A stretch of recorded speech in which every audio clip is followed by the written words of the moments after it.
All right. Where's Cram? I'm going to wait on Cram.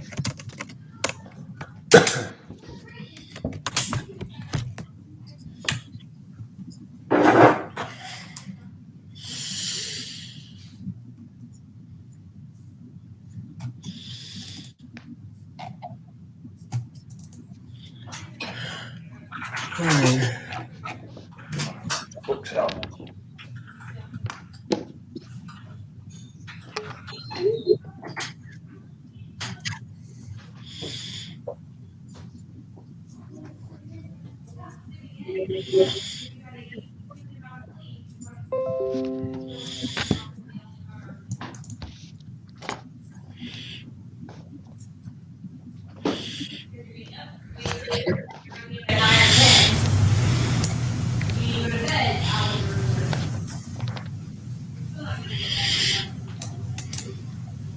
Oh, Can you hear me? there he is. There he is.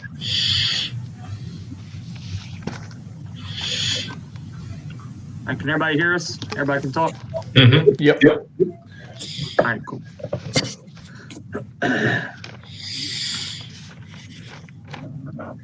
All right, so I was just real quick. I wanted to point this out that there is a giant wall running around the city, and that He's asleep.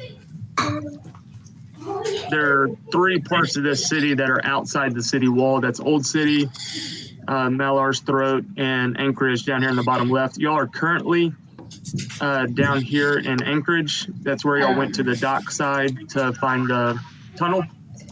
For future stuff.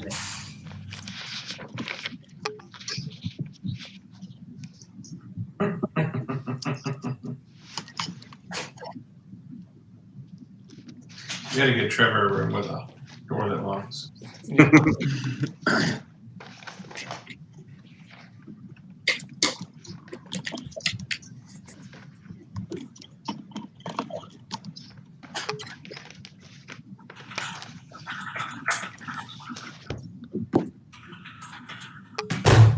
All right, last time I told you all the Thundering Lizard was up in the Harbor Ward. That has been corrected. It is down here in Markets Ward. It's number 18 on your map. That little number 18 is actually like it's a small bazaar, like where there's lots of markets, a lot of it's called the Red Bazaar is what it's called. Speaking of bizarre, what's that on Brock's face? Flood season. That's bizarre. He's getting in character. You're going full bear. Oh He's yeah. going I'm getting fuzzy on you. getting fuzzy. Hey, speaking of, I gave you a token for the bear, and it should have sight and everything. Okay, cool. Do you have a wolf? Do you have a wolf by chance? I was amazed I didn't already have a bear. Out of all the freaking creatures I have in here, couldn't believe I didn't have a bear.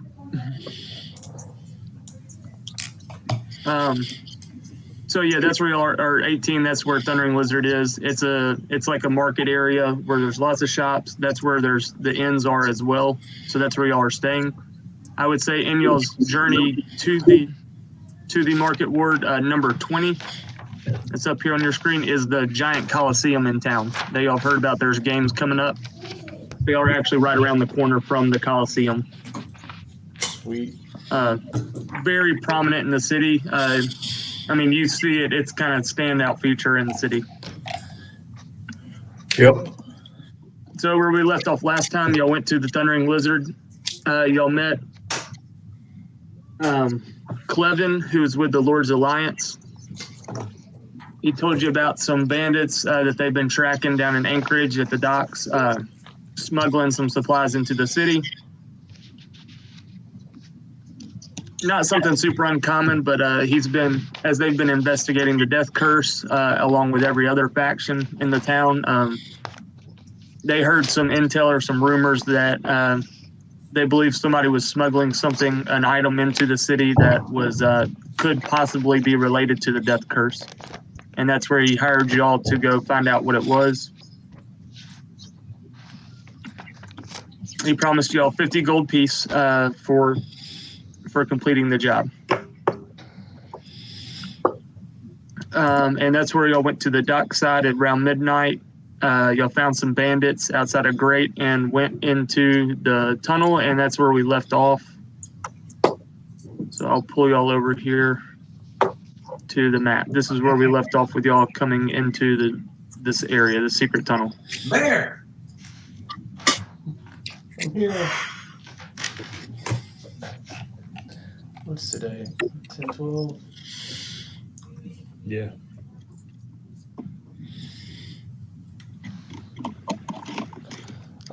So with that quick recap, here y'all are in the tunnel.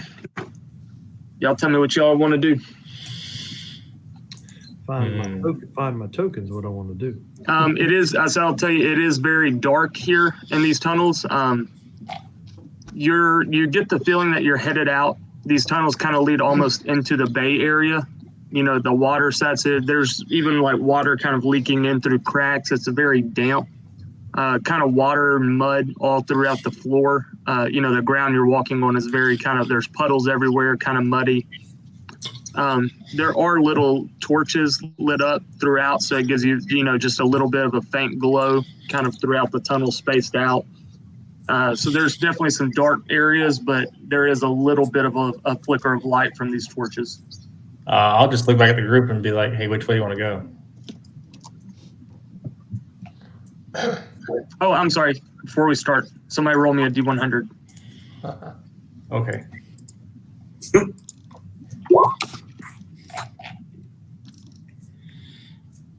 I rolled a 60 last time, I think.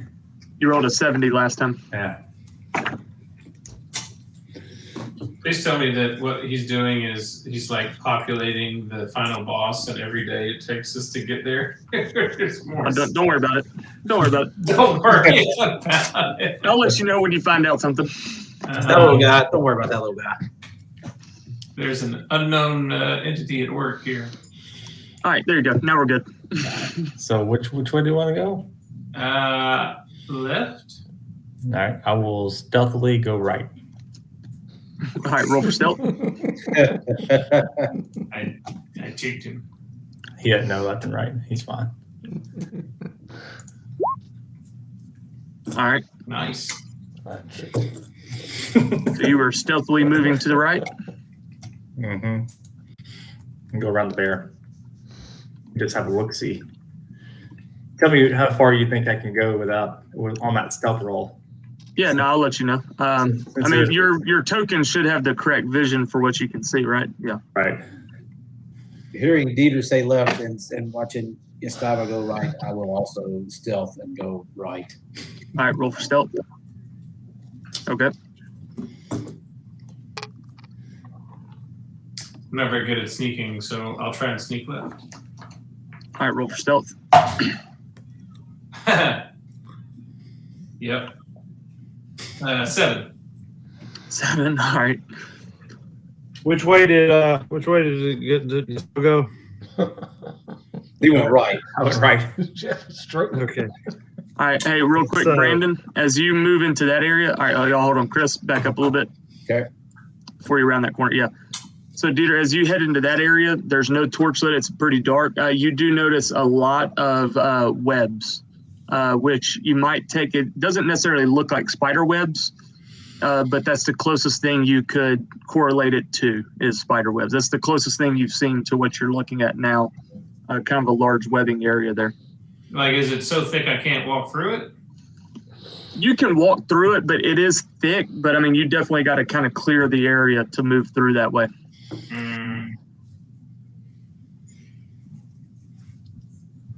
Well, while he's thinking about that, I'm going to follow Gustavo. Am I supposed to be rolling stealth as well? Are you wanting to stealth? I mean, if that's what everybody else is doing, then I'm going to try. Oh, yeah, then roll for it. I rolled a 5. Okay. You can move around Gustavo's way. So I'm gonna. He went to the right, right? Yeah, he went to the right. Okay, so I'm gonna follow him, and I assume gonna creak and. I'm going to follow You're my moving hand. about as stealthily as a giant metal object would There we go. through damp mud floors. My monster 5. I'll go. A bear. Bear will go left, north, I guess. Oh, good. All right, with Dieter. Yeah, and he'll stealth as well. You should have the brown bear stats in your journal. I do. Okay. I just don't know. Is it? There's no like character sheet, but there's no perception on it. Or So it'll just be your dex roll. So it'll be a 0 modifier. I got you. All right, 16. Yeah, you are moving much quieter than Dieter and 1047. I was going to say, Dieter will look back and see the bear coming and just kind of like usher him forward. I will certainly hear. Let's see. What's that? 5, 10, 15, 20, 25, 30, 35, 40. I'll be right up next to Dieter. And All right. almost on top of him. I'll certainly hear 1047 coming behind me, and I'm just going to tell him to shut up, just whisper it, and ask him if his eyeballs can see at night. I do not have dark vision, so I will tell him. I will kind of, since he said be quiet, I will put my metallic hand up there and go no. Hey, actually, that's a good point. I believe where we left off, you did cast like some kind of light stone or something like that. Oh yeah, that's right. I gave. I can't remember. You I gave it to somebody. Give it to me. Okay. Yeah, because I changed your vision to compensate for it. Yeah. That's right. So I will. I'll kind of motion to him no, but then I'll bend down and I'll pick up another rock and I'll tinker with it, and I'll imbue it with light, and then I am going to throw it straight ahead. And then I'm going to give him a robotic thumbs up. I'm going to just kind of shake my head and be like, I don't think you have any brain meat, and continue up until up. Yeah, that's Chris.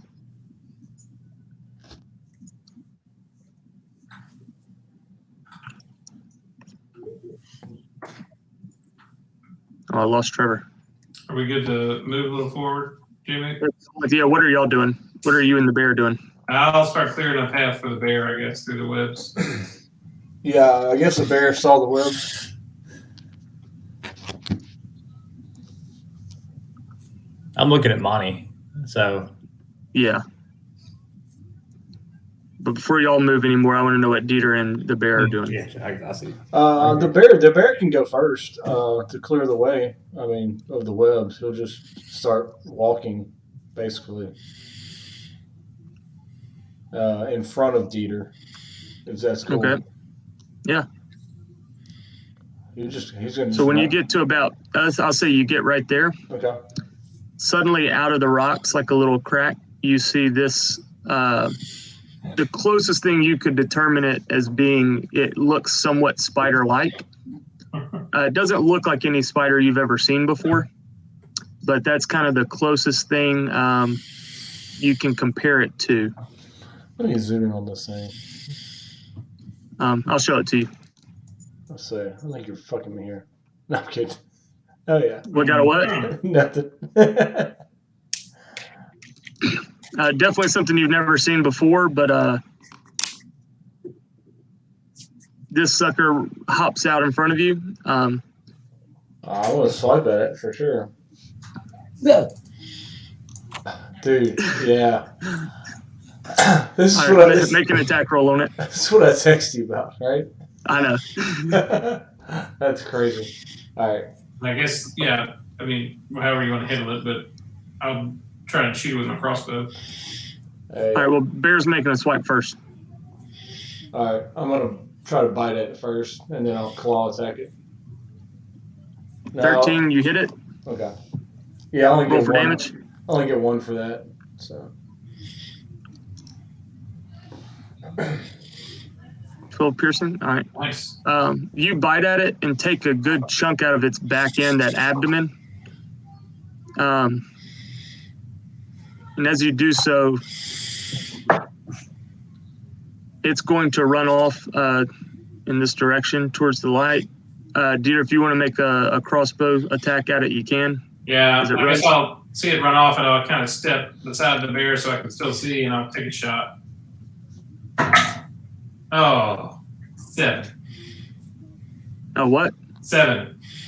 Yeah, no, I mean, it's kind of a small target, hard to hit. It's running and it's kind of dark in here.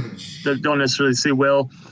Crossbow bolt goes over, and this thing runs off kind of what appears to be into the wall, and then it suddenly kind of seems to be maybe a little hole that it disappears down into and disappears from sight.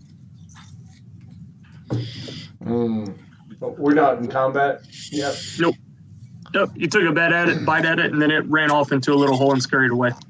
Well, But you have now seen its Dieter. Oh yeah, I'll silent speech into Dieter. Say, dude, I don't really like spiders, bro.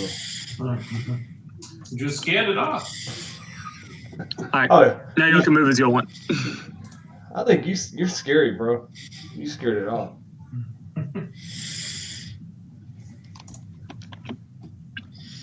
I'll just move up and to Monty, that direction, and well, nothing here. Yeah, I'm gonna keep on sneaking up north now. I'm gonna follow you as close as I can. I don't think I can get anywhere close to your movement speed. I'll see the party crossing in front of me and just kind of fall in behind them. Yeah. All right, Monty, as you make that corner, if you want to keep stealth and roll another stealth check. Okay.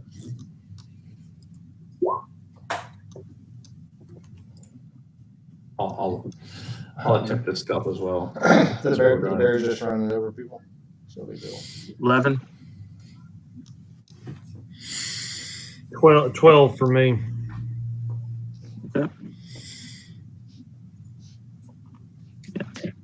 Yeah, anybody that wants to keep stealthing after this turn needs to re-roll. So if you want to, round this corner still stealthing, then roll again. Yeah.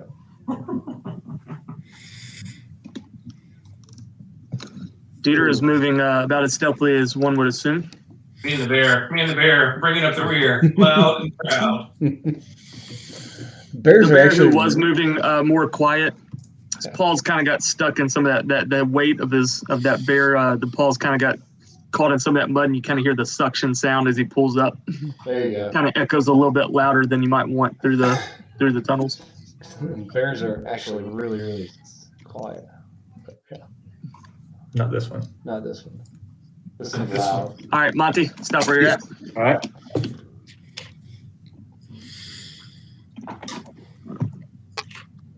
Nope. If I saw him move before, I'll just go to the corner here. Are we just stopping at Monty, or everybody need to stop? Well, I said, everybody stop real quick because as Monty moves there,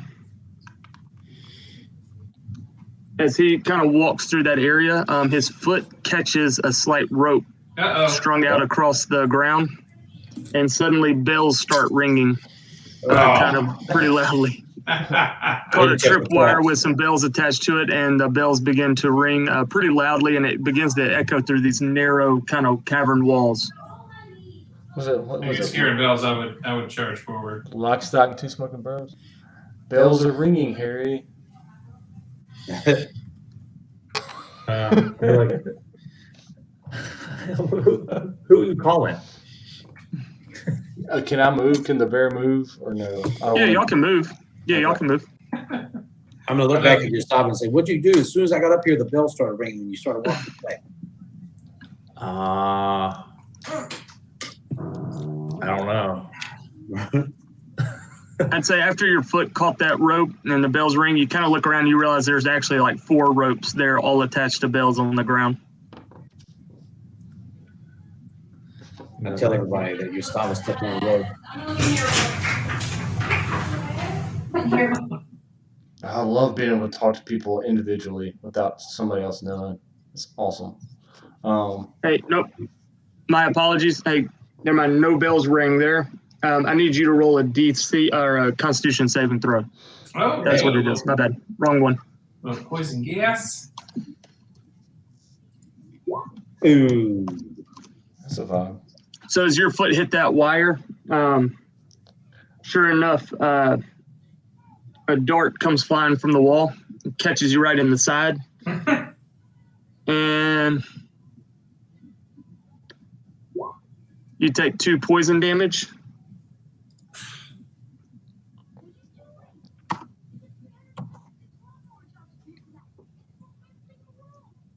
And that's it. Ouch. So no bells went off there. My bad. So Check for traps. I'm gonna look at everybody and I'm gonna say that was a test. You all failed. Nobody told me to check for traps. I told y'all. I'll after Bonnie tells me that, I'll kind of step forward a little bit and start scanning and investigating. All right. So you do notice the other ropes there as well that you kind of point out so y'all can step over. yeah, as soon as he steps forward and starts investigating, I'll be like, yeah, you should probably investigate for traps. 23. Oh, I take 23. it. I take it. Did you want me to do investigation or perception? I'll tell you, since he set off that alarm, or that he hit that trap, y'all do notice that whole one. That there's 4 ropes in total. That kind of upon tripping one of them, you kind of see, kind of caught your attention. You look around, y'all can kind of all see them now. They're pretty disguised with the mud, but y'all can step over them here at this point. Well, I will certainly do my best. Yep. All right. Can I keep on sneaking forward a little bit? Yep. Can the bear just jump over him? Or does he have to do like circus moves? I'll tell you what, make an athletics check. Okay. That's a strength based. Yeah. See how athletic a bear is in stepping over rope. Oh. You know what? You passed. It was an 11. I would say it's above a 10, so I guess that's better. It was an 11. Okay. All right. Should I'm we gonna step make my way past down the the ropes? Little bit. Yeah, so y'all can step past the ropes.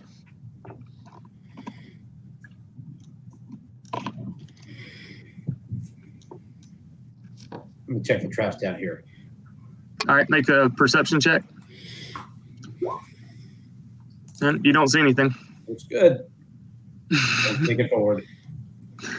All right. Hey, Jamie, you tell me when the hour's up so I won't be in bear. Yeah, I got you. Yeah. But I'm I gonna mean, the journey you're making through this cavern it's not too terribly long of a journey. So I mean, you're still well within the hour. Okay. I was just making sure that I wouldn't. check for traps again. Check for traps. 20. You take a careful look. This time you kind of see the light of the torch. Your eyes are kind of getting used to some of the darkness and the shadows. So you get a good look at the surrounding area before you look forward, and you don't see anything that appears to be a trap. Okay. Keep on going. Get down to this bend. Check for traps again. All right. 21. You don't see any traps. I'll tell you, but you do see what appears to be fresh footprints in some of the mud, as if there was somebody here just moments ago or very recently. You also do notice down here on this wall, there seems to be a section of it that seems to be out of place, like almost as if it's recessed a little bit from the rest of the wall. Like, if you can see kind of the wall surface, there seems to be a portion that's almost recessed just a little bit unnaturally. Doesn't seem like that would be a natural recess. Right here? Yeah. Okay. Look at Gustavo and say, look, you look like you have a good nose. Do you smell anything? Well, I've got a keen sense of smell, but I'll shit. I'll just close. Yep. No, you have like advantage on. Leader from the back goes, sit in the bear. I have keen smell. Yes. I will use my telekinesis or whatever it is, telepathic, whatever. I'll go smell it. Dude, the ability to talk in your wild shape is pretty sweet. I know. Where's it at? Kind of right in there where the footprints were, Okay. right in here, and then So yeah, and sorry, with that perception roll, Chris, because that was a high perception roll, you see that the footprints appear to be headed. Whoops, hold on. The footprints appear to lead this way. okay.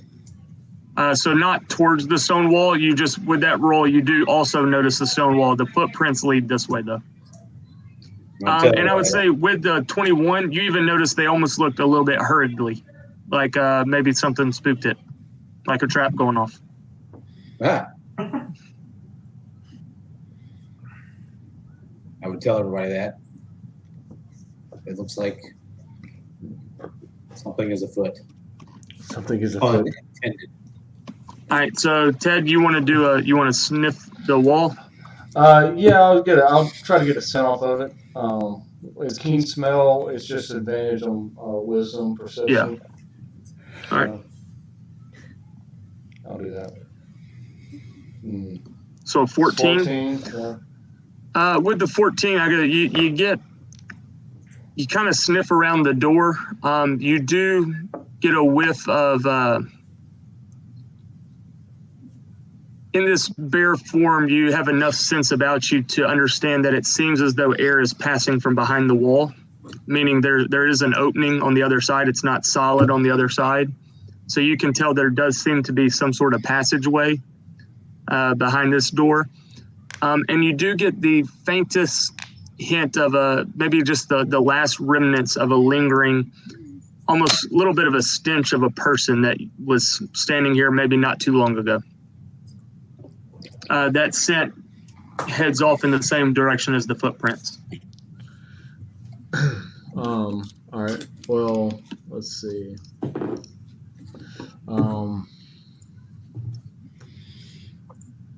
Monty. I'm gonna do the telepathic thing. Silent speech. Monty. Okay. I think I have their scent. Let me track them. I'll say awareness is the greatest agent for change. Track away, my friend. Jesus. All right. So now I'm tracking a scent. Okay. And I'll tell So which direction y'all headed? Y'all headed this way? Yeah, I mean, wherever the scent's going to take Yeah. me. I mean, Yeah, the scent and footprints are headed this way. yeah, and I'll tell Yastava. There's a door down there, right here, where I was sniffing. If you want to check that out. I'm just gonna kind of look around. Feel like Okay. So, Fair enough. something told me to go open this door. Check the traps. I'm gonna try to open the door. All right, so it's not an actual door. I mean, it's a stone. It looks to be part of the cavern. That's a recess a little bit. So you do believe there's a secret, some sort of passage behind it, but there's not like a door handle or door knob. If you'd like to make an investigation check, I'll let you know what you can see. 100%.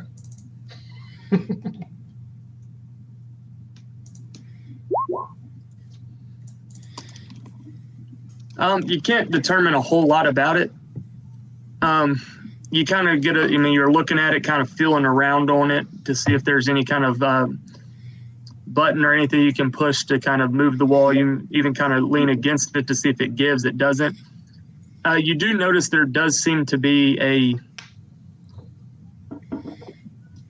it doesn't look necessarily like a drawing, but there does seem to be almost like a pattern on the stone, kind of like a groove that runs almost like a maze on the stone surface there. It's kind of worn over, so it's not real clear and defined, but you definitely see some type of pattern up on this wall that the best you could tell resembles a maze. We send the best person down there for it. if I can't push on this thing or move it in any way, I'm just gonna leave it alone. Okay. I mean, You can make a strength check if you want to see, feel the effects of moving. okay, for sure.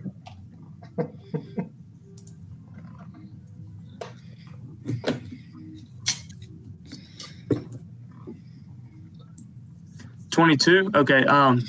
You give it a good strong push. You put all your weight behind it, and you're a pretty strong guy already, being a bugbear. But still, this sucker does not seem to budge. I'm just gonna turn him. This is in the door. He's retarded. I'm the retarded one.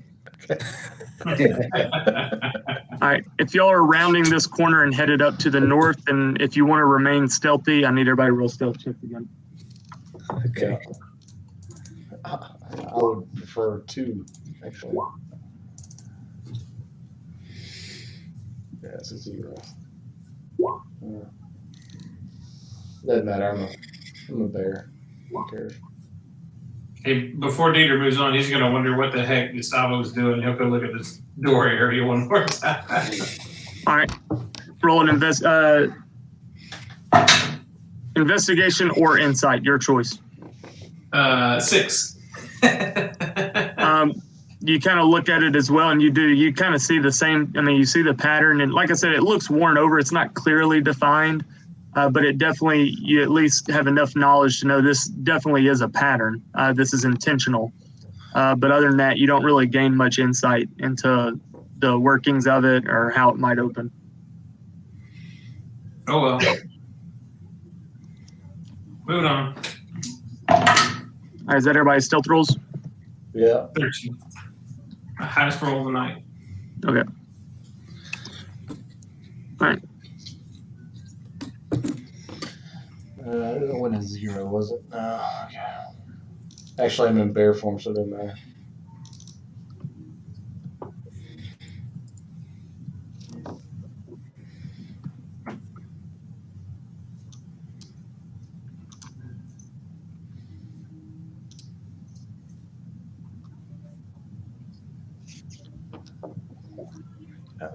Are y'all moving? Yep. Oh yeah. Bear, We're bear. there. I'm following the scent. Okay. If I can. That's the only one way to go. Yeah, definitely no other ways to go. Definitely no other ways to go. So I want to come up here and check for traps. I'll ask Cal. Can you check for traps? I can. I'll answer affirmative, and I'll kind of come up parallel to him and do a scan of the area. What do you want me to roll? You just took off everything, Jamie.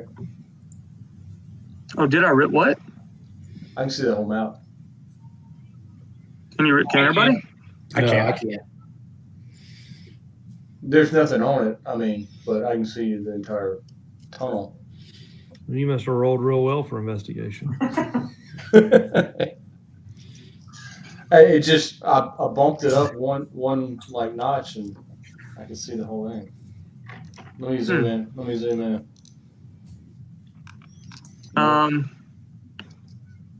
Yeah, I don't know why.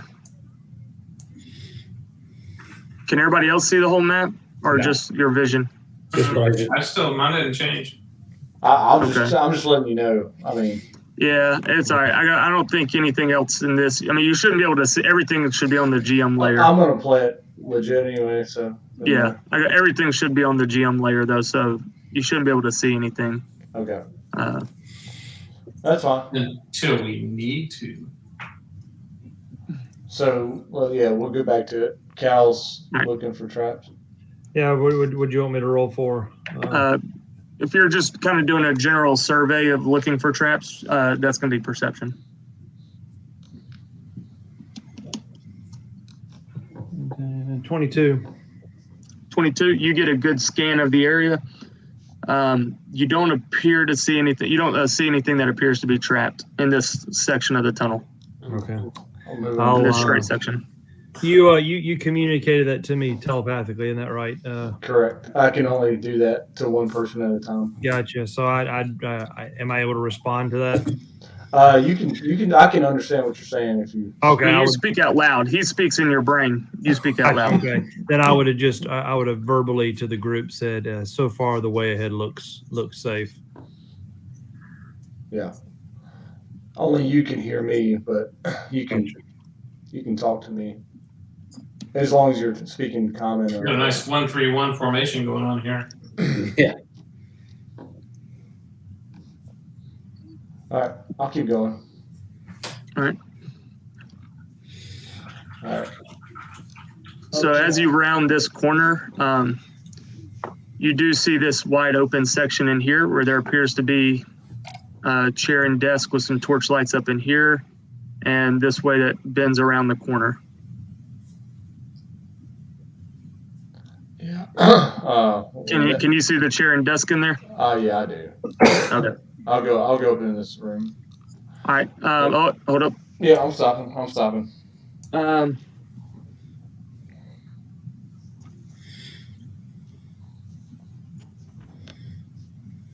Yep. Nope. Yep. Now bells are going off.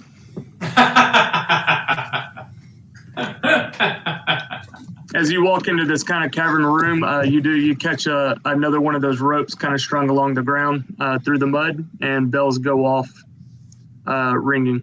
There's another one. Well, at least it's just a bear that's in there. Yeah. I'll talk to Dieter. The bells they're going off. The stupid bear. Why didn't you look at the ground? I was looking at the desk. Why are you looking at the desk? You got those thumbs. What you gonna do? Write a letter?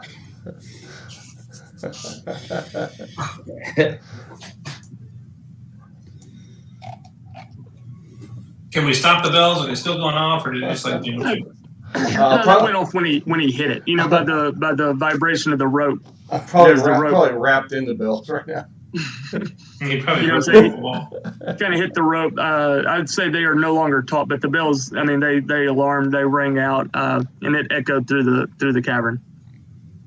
Well, they got something funny. I'll tell Ted. I said, Ted, roar like a bear. Oh yeah, I can roar like a bear. Let him know it's just a bear. I gotta see him first, but I will. I'll do some intimidation on him. No, I'm like, what are we looking for, guys? I don't see anything. All I hear is bells. Oops, my bad. Sorry. What did you roll? Oh. I mean, as you walk into this room, it looks like a temporary kind of storage area. You see all the crates to the left, various crates, boxes, things like that. And to the right, there's a little desk with a chair. That's kind of what you'll see when you walk in this room. I mean, you would assume it's a storage area.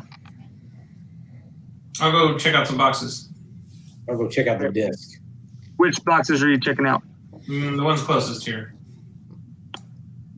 All right, make an investigation check. Lord Jesus. 6.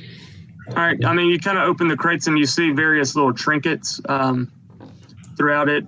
Seem like makeshift kind of stuff, nothing of any kind of importance or real value. Might be things that you would see people selling out on the market. You know, just kind of daily wares out on the market where y'all stayed at and passed many of them. Okay. Can I check this desk for traps? Yeah, make an investigation check. Nice.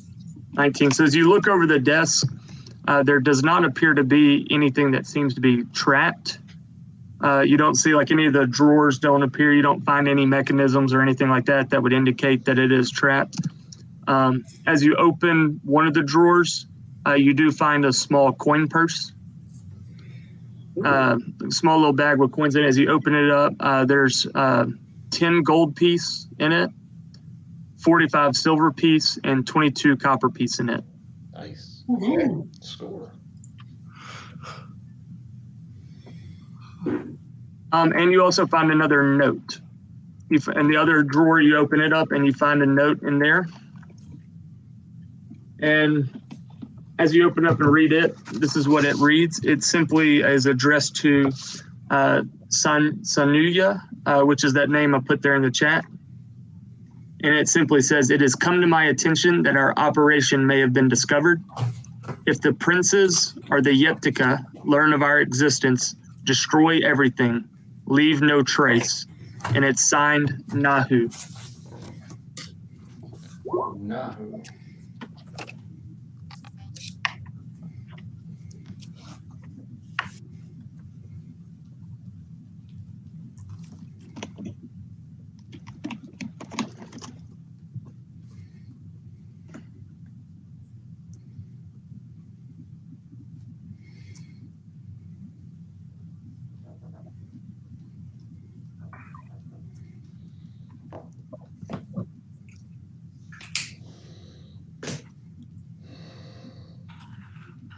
I'll tell you what, writing notes has really just reiterated the fact that I can't spell worth a shit. Me and you both. Yeah. I'm gonna go check another set of boxes over here since I didn't do so well. All right, and the other name that was in that address, it was the princes or the Yeptika. That was the other name that was listed in it. If the princes or the Yeptika learn of our existence, destroy everything, leave no trace.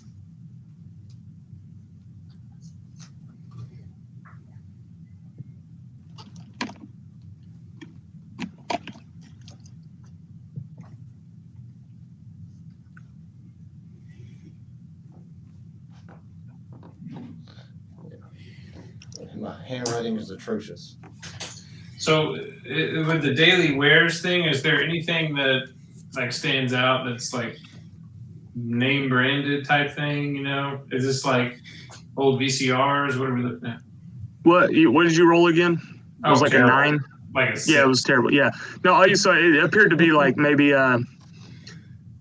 like carved little animals, different animals that were carved out of some type of material that's obviously native here to Cholt that you don't really see in the Sword Coast. So it looks like something people have carved to sell, like to maybe even to tourists who've come to Cholt. Something you would think like a tourist attraction, like a market would sell to travelers, just going telling stories of the spirit animals of Cholt, and got a bunch of different names carved at the bottom of it. Yeah, things like that. That's kind of all you saw. That's kind of all you found in that box. All right. With something less than a 10. Yeah. Well, that's what it's going to keep being. Where's Carrick when you need it? All right. All right, you said you're checking another box? Yeah, I'll check again. Which one are you checking? There's a big one in front of me, north of me. All right. Hey, that's better. 14. 14.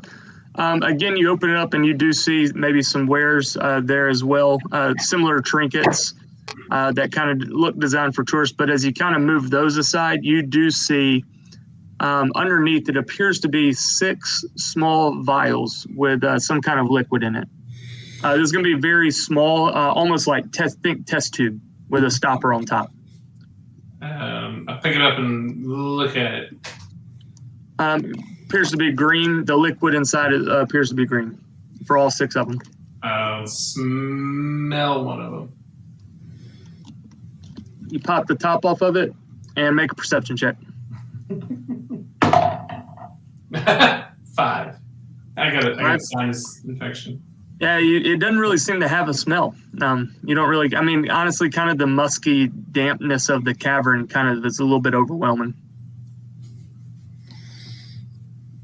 I'll give one to, no, I won't do that.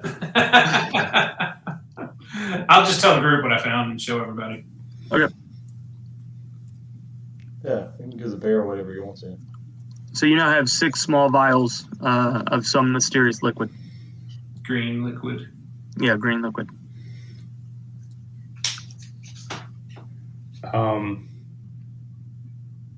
Okay, well, I'll look around and be like, oh, nobody's here. So What are we doing now? I'll tell everybody I found a letter. That's it. This is going great, I guys. found a letter. We're exploring. We're explorers. All right. Well, Hey, who's good at looking for stuff? Y'all come check these boxes. I feel like I didn't find everything. I'll look in the box. Let's see. All right, which one are you looking in? The one closest to me. Okay. Investigation. While he's doing that, the bear wants to keep smelling for a scent of any scent he caught. Alright. Further down. Perception with advantage. Alright. So that's going to be wisdom. Yeah. 16. 16. You do get a sniff. There was somebody here very recently, and they appear to have come into this room, maybe moved around a little bit, and then exited this room through the southern part of this tunnel down here. So it looks like they came in, kind of did something up here around the desk area, and then they took off this way. All right. Trevor, with your investigation, you see a couple of, again, some almost like some fruits and vegetables on top, but as you kind of move them aside, you do notice underneath kind of some hay that the fruits and vegetables are resting on. Something shiny catches your attention, and you see 4 small daggers hidden underneath it, and they are carved. Both the blade and the hilt is fashioned to kind of curve almost like a snake, and the hilt kind of ends with a snake's head grabbing kind of a small jewel in its mouth. I'll just pick them up and like, I found these, and then I'll put them in my deal.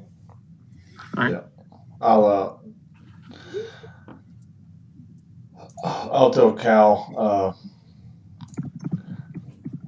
My nose face is telling me they're going south. Okay. All right.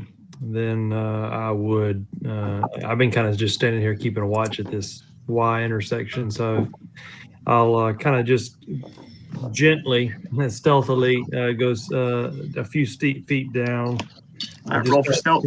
Peer down the old hall. 12 on that one. Okay.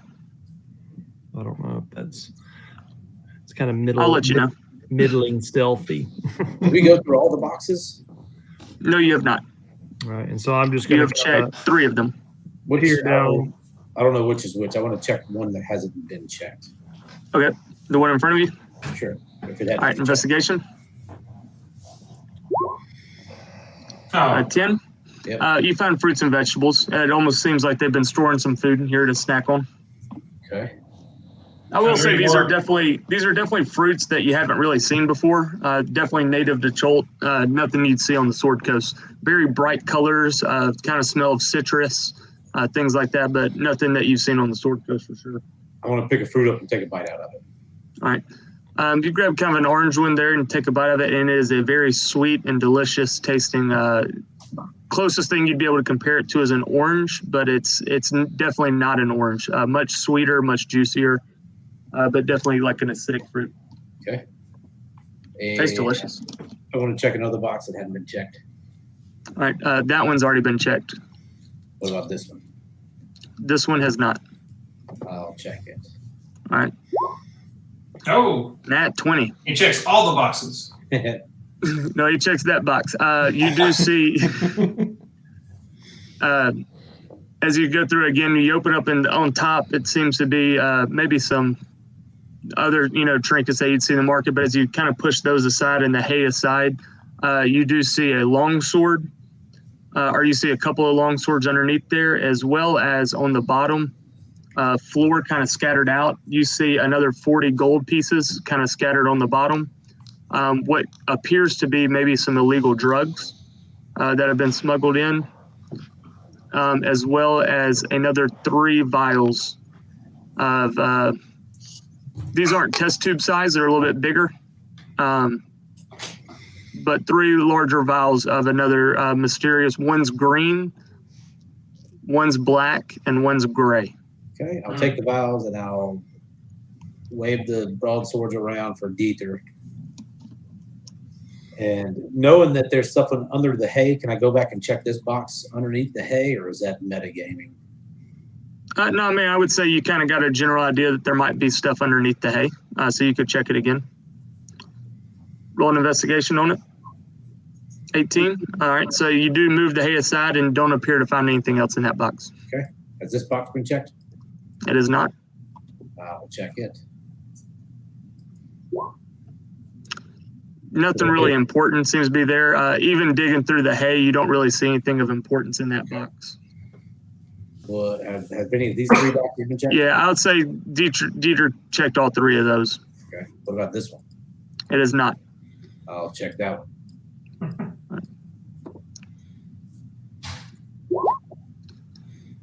15. All right. As you open the lid to that one, a swarm of snakes comes pouring out of the top of it. And roll for initiative. Initiative. Oh, let me get my tracker up. There we go.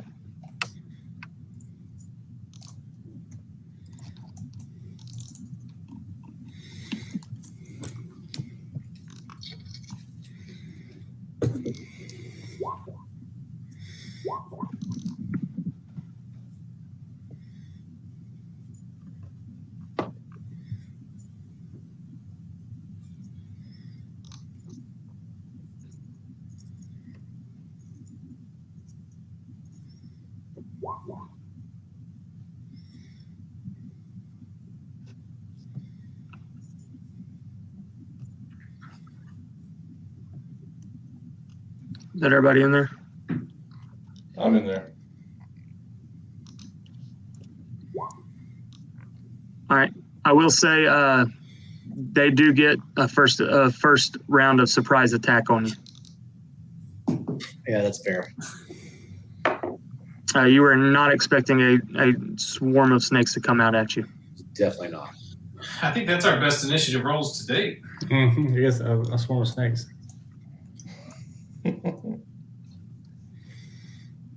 All right, with its turn, whoops, oh snap, what has happened?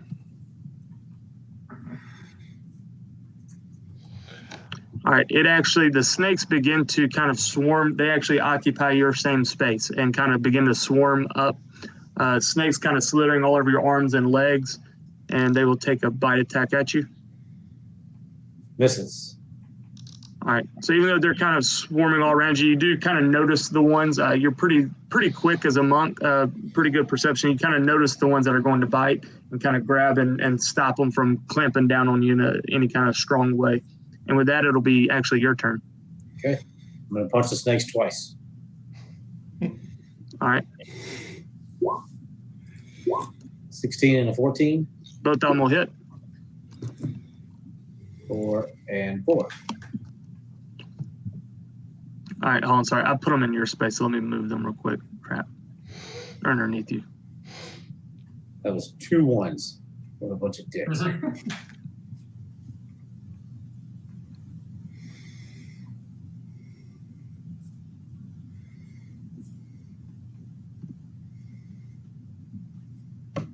Yeah, I'm just gonna put them next to you, but technically they're occupying your space. You can leave them right there. I'm gonna duck out after that anyway. All right. I'm gonna take my movement and jump back. Okay. And with that, it is the brown bear's turn. Would I even know that happened? I would say you hear the sound of snakes slithering, kind of the hissing, because it's a large swarm of them, so they definitely make some hissing noise that kind of echoes through the tunnels. So you hear it behind you, and maybe even hear the splatter of a couple of snakes being squashed by Monty. Okay. Let me measure this real fast.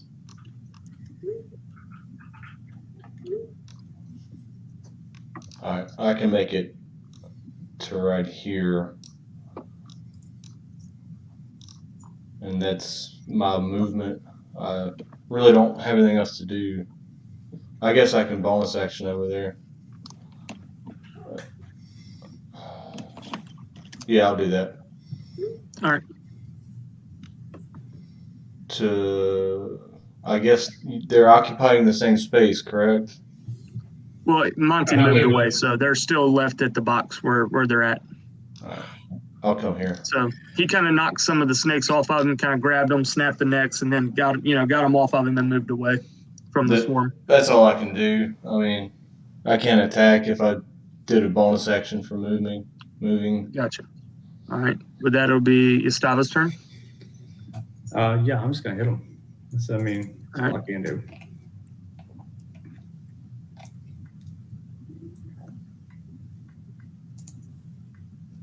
That'll hit. 7 points of slashing. All right. I mean, it's a big swarm of them, so you reach that halberd back and you come down on them pretty hard, and you do catch a good group of them with that axe. But I mean, it's a large swarm, so there's still plenty of snakes left over. I'm just gonna back up a little bit. All right. And with that, it'll be their turn. And they will attack the giant bear in front of them. The swarm kind of approaching the nearest thing to it. Yeah. And will begin to try to bite again. That's a miss. You got pretty thick fur. They don't seem to get a good grasp on anything that really does any damage to you. I mean, some of them kind of biting on you, but it seems a little bit more of a nuisance than actually damaging. Okay. And with that, it'll be Dieter's turn. Crossbow. Oh, critical one. Yeah, this is a swarm of snakes. Crossbow is about the size of most of these snakes, so it's pretty hard to hit them, especially in kind of a low light area. So it's a swing and a miss there. Yes, sir. And with that, it'll be 1047's turn. Okay, let me see how far away I am. 65 feet. All right, so I'll kind of assess the situation and realize I can't make it all the way there. So I'm just going to take a, 5, 10, step up, 15, 15. And then I'm gonna go with old frostbite. I'm gonna cast it right in the center of this mass of snakes. All right. And they've got to make a Constitution save of 13 or better, I believe. 15. Yeah, 13. Of course. Agile. It's a hard to hit swarm. So, all right. That is my turn. All right. With that, it's Monty's turn. I'll sneak around the bear and punch him twice again. All right. 8. And It'll 17. miss. 17 will hit. Another one. What is going on here? Another one for damage. And then I'm going to move back behind the bear.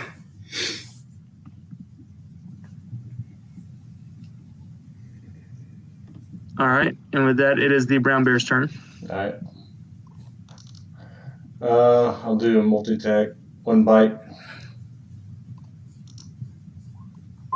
22 will hit.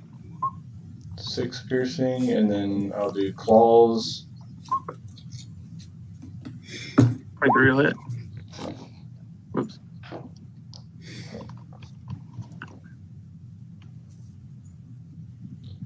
All right, with your 2 attacks, I mean, you catch a good mouthful on that first bite, clamp down on a good portion of the swarm, and with that second swipe, you get a good amount of them as well. There doesn't appear to be many snakes still moving.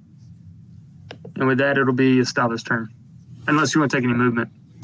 No, I'm going to hang out right here. All right. Move up, and you take an attack.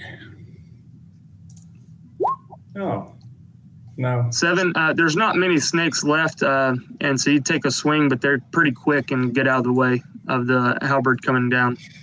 Yep. That's all I can With do. that, I'm just gonna hang it's out. their turn, and they're actually going to move towards you, Estava, and take an attack on you. Do it. It's a miss.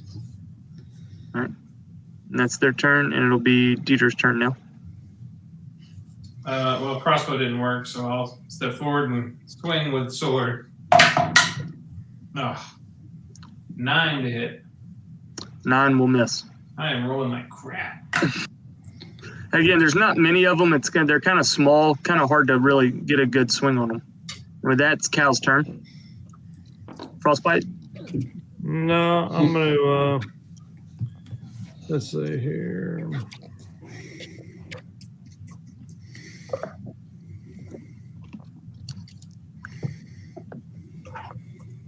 Let's see, 5, 10, 15, 20. All right, so I got to move there.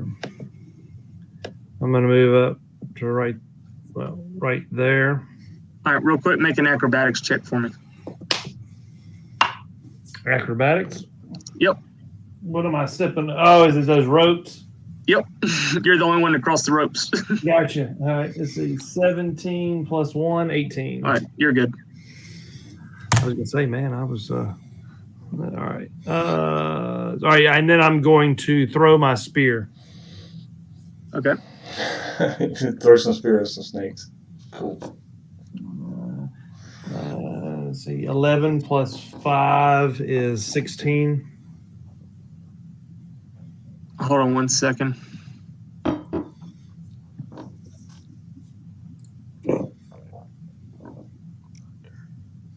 Because here's what I'm saying. You do have two very large teammates in front of you, between you and the snakes. Okay. So, I mean, they're going to have some kind of cover here. Okay.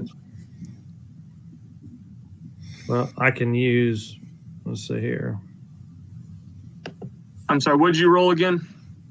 I rolled it was 11 plus 5 is 16. I can, I forget that these guys are big old guys, especially the bugbear. I can. So say, do you want to do something different? I went straight ahead. I mean, if it helps, I could have gone to the side some, but if not, it doesn't matter. I can I can just hold my spear and then hold my action if I can't see them. I mean, yeah, you can see, but that's what I'm saying. I go with two big guys kind of there. I go, it's kind of a small space to fit a spear in between them, that you're throwing. Gotcha. Kind of splitting there. So I go, I'm going to give them half cover there. Just plus 2. And you roll, I'm sorry, one more time. What'd you roll? It was a total of 16.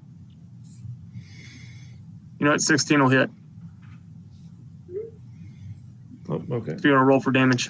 Yeah, all right. Let's see here. 1d6 plus 4. 3 plus 4 is do 7 points of piercing damage, and when the spear makes contact, you'll see some gears on the spear move, and it will return to me immediately. All right. With that, as he throws the spear and it returns to him, skewered on the end of it are a couple of snakes, and that is the end of the swarm. Nice. I'm gonna look back here and find my crossbow bolt. Okay. Make an investigation check. Investigation check. 11. You find it. I'll tell Dieter that there's some long swords in this box, and then I'm going to check this box again because I feel like There's nothing in it, but as you look in it again, you can tell it was definitely an entire box full of snakes. Oh, I thought that was going to be a booby trap hiding something cool. Do these swords look fancy? No, they look like plain swords, almost as if somebody's arming a small group. I'll take them. What the heck? This is all evidence. Evidence. There you go. You said they're long swords? Yeah. And since we're all together, I'll give everybody 10 pieces of gold. Not me. Give mine to Cal. It's too late. You already turned it down. I'm keeping it. Yeah, that's fine. I didn't actually turn it down. I just hadn't talked to you yet. Well, I assume not me was turning it down when I handed it to you. That's how I'm taking it. I'm a brown bear. I can't take shit. I can definitely tell you Gustava heads south. That's where I smelt the scent. Yeah, I'll just kind of look at the group and said, the guy said go south. I'll tell everybody to be careful crossing over the wires again. I found some daggers. Did you take the daggers? Yeah, I put them in my backpack. Okay. I listed them as snake daggers. That's all. Gotcha. Yeah.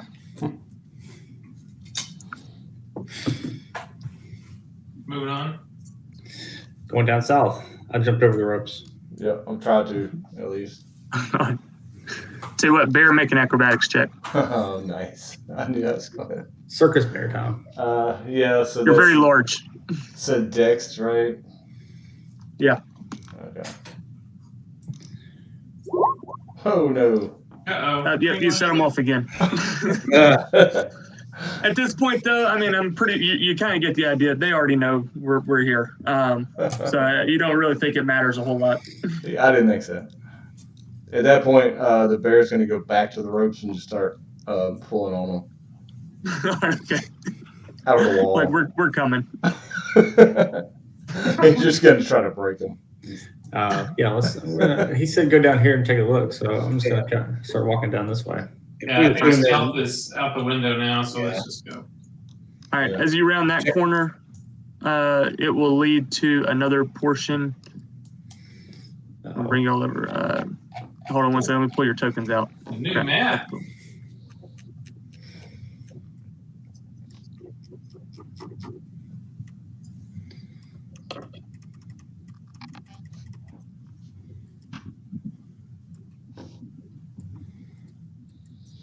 Is that everybody? Yeah. Mine's still loading, but yeah. No, we're in the bottom right. Yeah, bottom right. So we came off the right and now we're on the right? I was thinking the same thing. You wound in some tunnels. You continued further in the tunnel and came out here. It says loading. I don't know. I might have to reload. Hang on. Yeah, refresh. Checking for traps right here around this corner. And the bear gets hit with a flame. No, I'm just kidding. Well, now it's still loading. Is it really? Let me come back out. I'll be right back.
There's a stone structure there as well. So this appears to be some sort of built.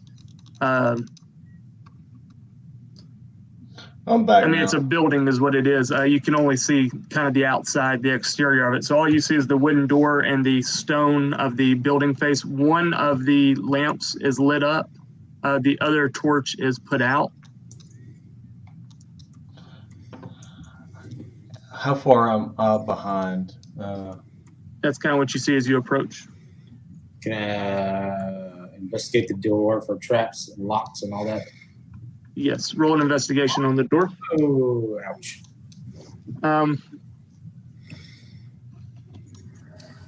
You don't notice any traps. Just appears to be a handle. As you kind of grab it. Hold on, I don't have. There he is. All right. Got it. Yep. Sorry, I had to reload everything. Yeah, you're good. doesn't appear to be locked. Or do you want to pull on it or not? It's probably a push. I'll go with it. What are you doing here? Why are we not in this door? I don't know. I was checking for traps. I don't think there's anything there. Why don't you go pull on it for me? I'm gonna step back. I will certainly pull on it. You pull on it? All right. As you pull on it, you go to pull on the door. You hear the sound of ropes and what appears to be pulleys, maybe kind of like a rope and pulley system here. And all of a sudden, a giant stone falls behind you, blocking the path out. Oh, shit. Oh, good. And from the north, kind of on this cave wall right up here, suddenly it slides open and water begins to fill this area. And I need everyone to make a dex saving throw. All right, let me get this go. Can I use? Is it dangerous? I get advantage on dex saving throws on effects I can see. Yeah, that's fair.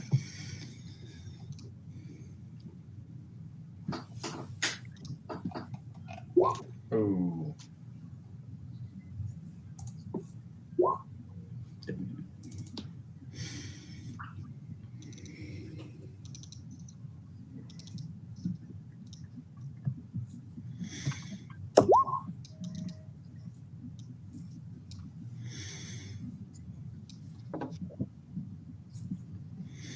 And Chris, dex save. That was 12. Oh, I didn't see yours. Oh, my bad. Okay. Everybody that rolled a 11 or lower is thrown back gets caught up in the water washing in and gets thrown back against the stone block guarding the way. So that would be the bear is thrown against the stone wall, and Cal gets thrown against the stone wall from the water washing up against it as well. I'm looking for sand. Is there sand? And you'll both take 2 bludgeoning damage from hitting the stone wall. All right. Did the door open at all, or is it just set up? No, the door is not open. I'm gonna make my way over to the door. I'm gonna take out my crowbar and try and pry it open. All right, make a strength check.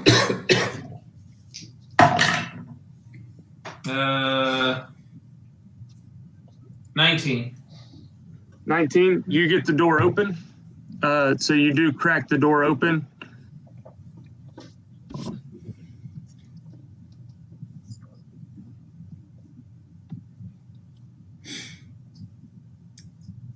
And as soon as you get that door open, everybody roll initiative. Sweet.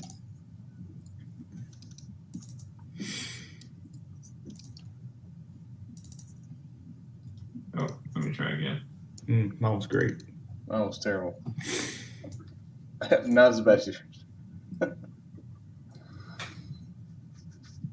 That is not my real initiative. My first one was a 4. Okay.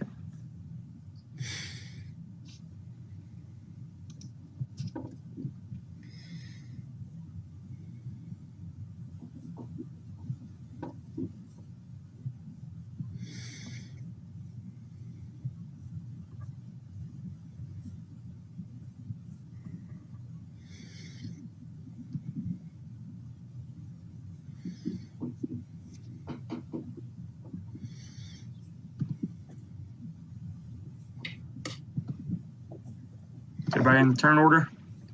Yeet. Yep. I'm barely there. I'm there.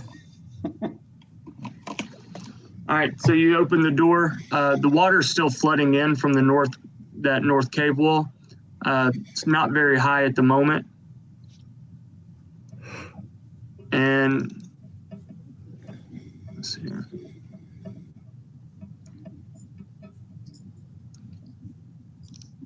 And Dieter, since you're the first one kind of to the door there, around this corner, you see a lady step forward wearing cloth robes. And she will shoot a magic missiles at you. Okay.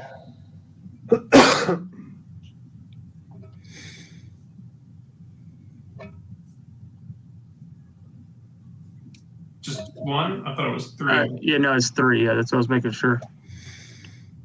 Holy crap. 4, I shouldn't have said anything. 7, 3 for 10 points of force damage.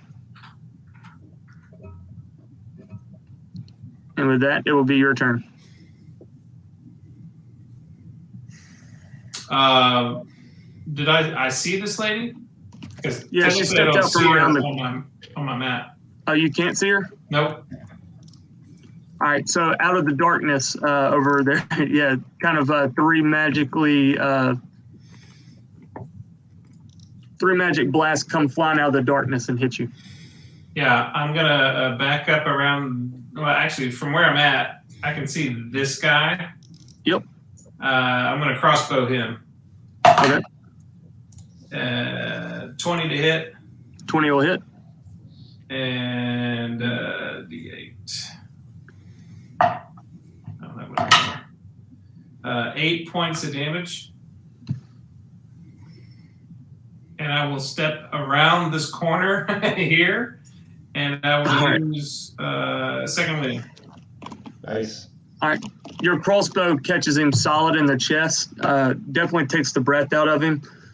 It was a direct hit that you believe was probably hit a vital organ. He's still standing, but you definitely did some damage there, and he looks a little weak from that blow. And with that, it'll be Cal's turn.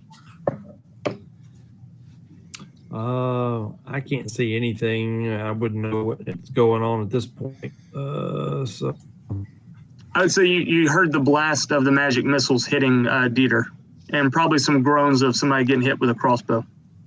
And Dieter running for cover, hiding under the lamp.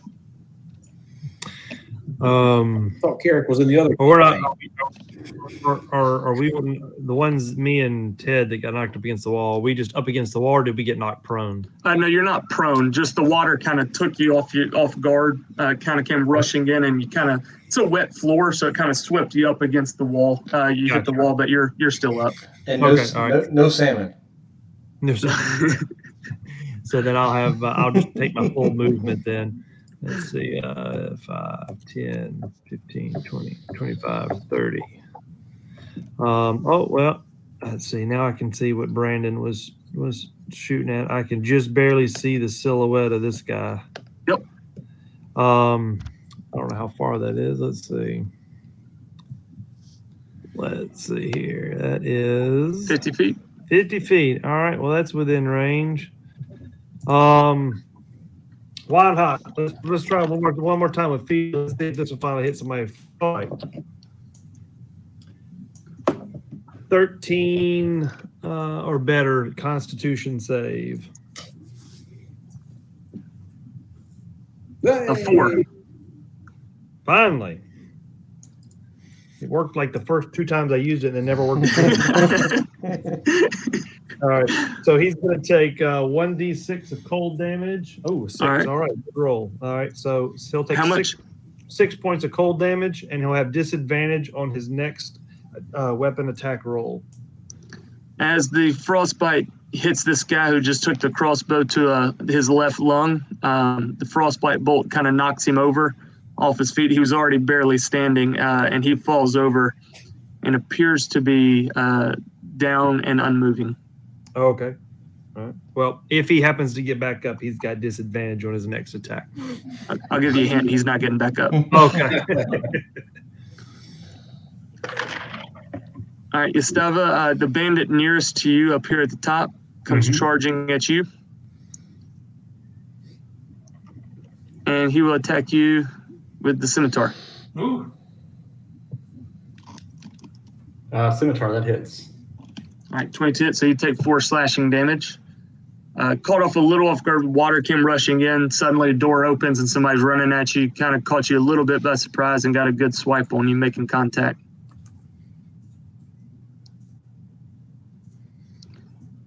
-4. All right. Let's see.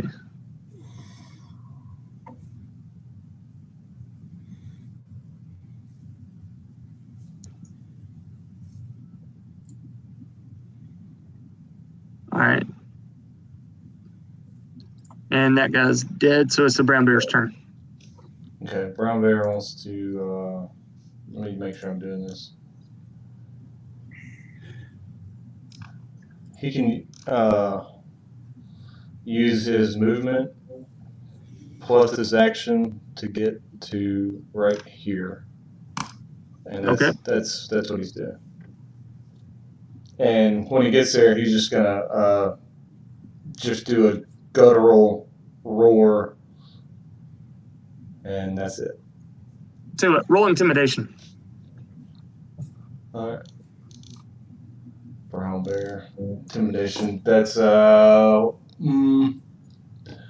would you say? Charisma. Okay. Well, that's not gonna work out.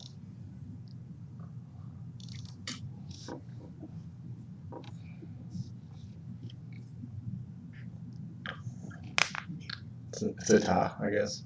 All right, yeah. I mean, it's definitely a frightening roar resounding through the room. Especially in the small stone walls, it kind of echoes off and makes it almost amplify, sound even a little bit louder than it is, but a terrifying roar for a bear. Fair enough. That's all I can do. Gotcha. All right, with that, it'll be the other guy's turn.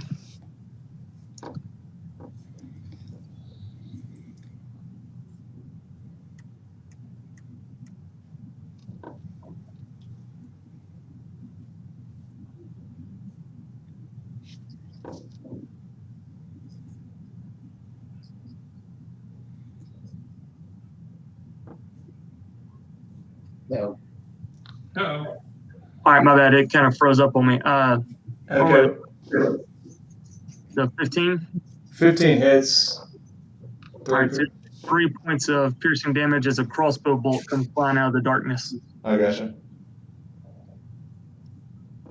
And with that, it'll be Monty's turn. Okay, I'm gonna step up and punch this guy twice. Actually, I'm gonna use my quarterstaff. Okay. Since I can do that twice too. 11. 11 will hit. No, I'm sorry. 11 misses. Oh, my other one will whiff. So again, it's still a little wet. You're a little off balance when you come and swing, and he kind of moves out of the side as you swing high over his head. Come around again, he kind of steps back, and you whiff that second time as well. Still a little off balance from the mud and kind of feet getting stuck. You don't have your feet underneath you. Anything else? I'm just gonna stand here for you. Okay. Oh man, I should have gotten on the other side. I got advantage. I used to play in a melee. And another crossbow bolt will come flying out of the darkness towards the brown bear. 7 to hit. Miss. All right. It shoots wide on you. And with that, it'll be Estava's turn. All right, I'm just gonna hit the guy in front of me.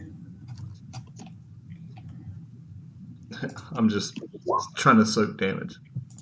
22 will hit. 6 points of slashing. You catch him good right across the chest, really open him up, doing some heavy damage, and he's bleeding.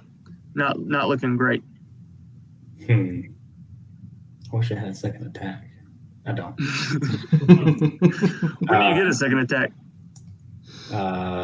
Good question. I'm just going to rotate around this way and look into the room and see what I see. And I know what I can see, so. Gotcha.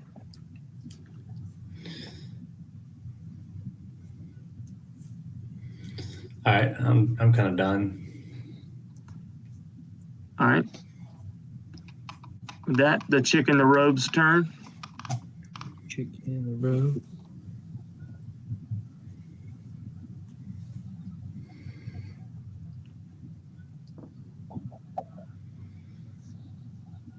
She looks at Estava.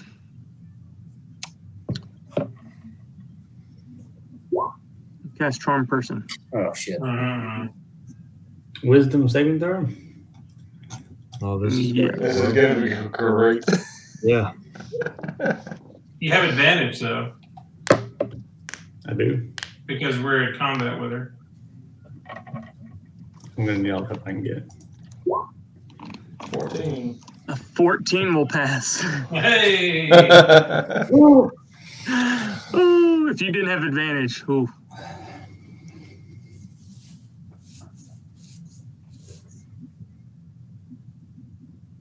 Okay. 30, and she that's the movement she'll take, and with that, it'll be Dieter's turn. Yeah, he's gonna step forward and take a swing. With his great sword. 8. 8 will not hit. And Kind of in I a small will- space. You're right there in the door frame. Kind of not a great place to be able to move around, move that big sword of yours very well. It's kind of clunky as it approaches, and he kind of ducks underneath. All right, now I can see. Was this a corner here? Yeah, that's where the magic missiles came flying out of over there. Oh. All right, I'll step forward. Yeah. I'm not gonna metagame. 2, 3, 4, 5.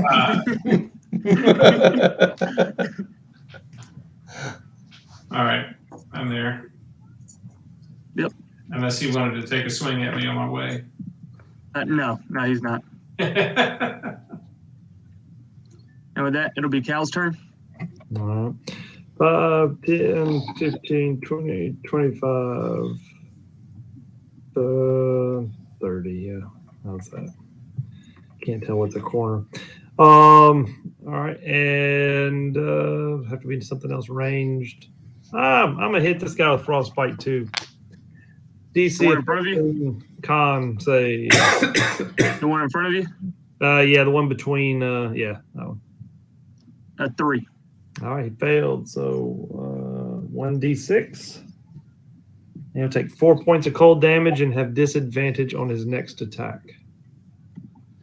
As the frostbite blast hits him, kind of cold forming on his chest again.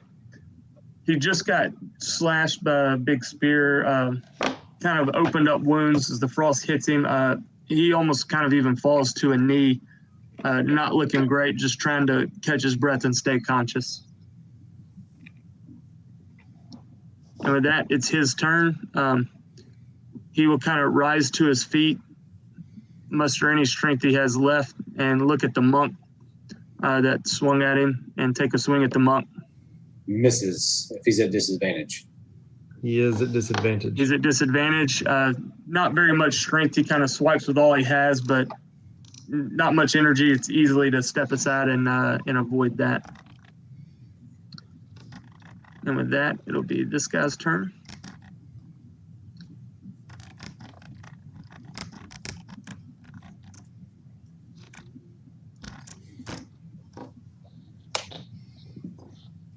And he's going to step right over to the side.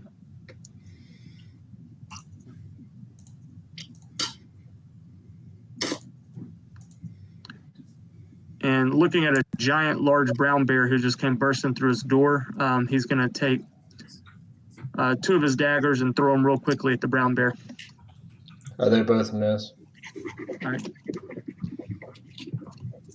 That'll be his turn, so it is now your turn.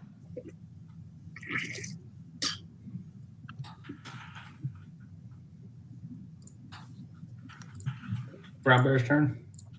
Yeah, Okay, brown bear's sorry. turn. I was reading. All right, brown bear. Since he just got daggered, he's gonna run up to this fellow. Kind of stay on this side of him, and bite him Okay. for 10 to attack. 10, he sees it coming. He's pretty quick, and he kind of sidesteps the bite when you snap at him. All right, and here come claws. 23, he's not quick enough to step aside from the claws. 15. And you catch him real well. Dang. All right, Still looking strong. I mean, you got him. You opened a wound on him, but he's still looking very capable of fighting here. okay. I'm gonna just use the rest of my movement to move right here. Okay. In case somebody wants to come over here. Somewhere right there. I think I can shift it. And, Hey, can you still see the whole map? No. Okay. Not this map. Once I reloaded, you changed Gotcha. maps. Okay. Like as dynamic lighting. Okay. I was just wondering. Okay. No. With that, it's this bandit's turn. And he's going to take a shot at Yastava. Oh, that hits. All right, so out of the darkness comes a crossbow bolt. You get a sense it came from this direction. Gotcha. We'll go check it out here in a second. And with that, it's Monty's turn. I'm gonna punch this guy, or with my quarterstaff, actually. 23. You absolutely just obliterate him. All right. Then I'm gonna move down here and use a bonus action attack. It's an advantage. 24. 24 will hit.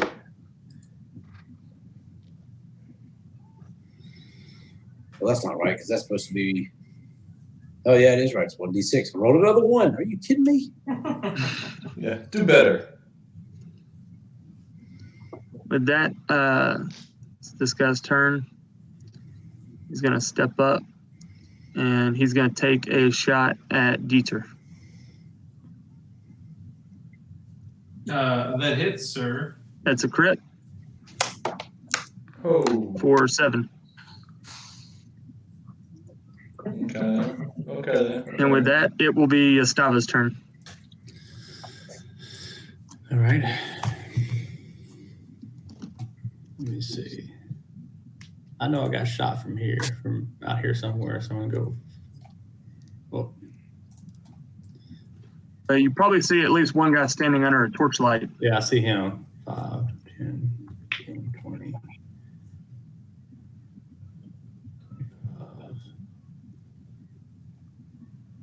30. That's my movement speed.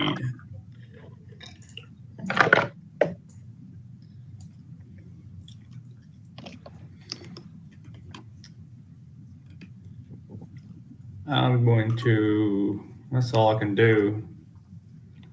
I guess I can use my bonus action and go ahead and rage here. You're going to rage? I feel like somebody's going to hit me at some point. Are you sure? All right. As you rage, something you've done 1,000 times in your life, as the anger kind of overtakes you and your vision doesn't lessen, but you become more acutely, intensely focused. You can feel your muscles tightening up and strengthening, senses almost heightening a little bit. But for the first time that you've ever entered into a rage, you hear a whisper so quietly you're not even sure if you even really hear it. It's so faint, so quiet, and you feel almost a stronger connection here in Chult than you've ever felt before. You feel almost an extra presence as you just hear so faint you don't even know if you really heard it. I'm going to look around and see if I see anything. Now, you don't see anything. Okay. But you definitely feel something a little bit different this time when you raged. Nothing bad, but it's almost a more familiar feeling than you've ever felt before. Okay. I don't see anything, so I'm just going to kind of Suppress that.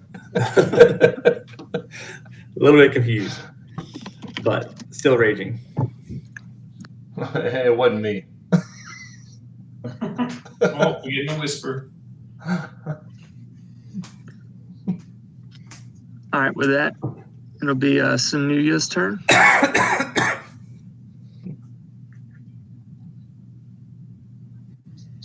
Let's see.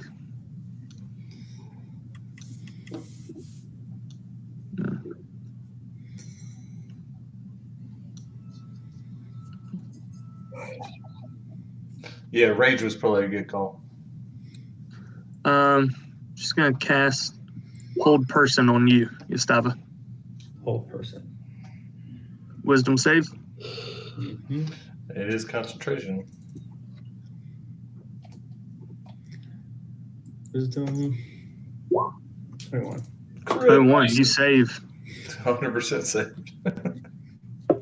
With a +1. It was a crit. It was perfect, No, I know. perfect timing. And with that, it'll be Dieter's turn. Yeah, Dieter's going to pull the crossbow out of his stomach and charge the guy that shot him. All right. Natural 20.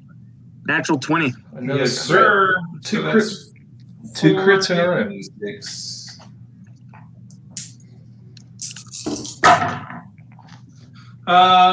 Three sixes and a 2. That's 23. Damn. Oh.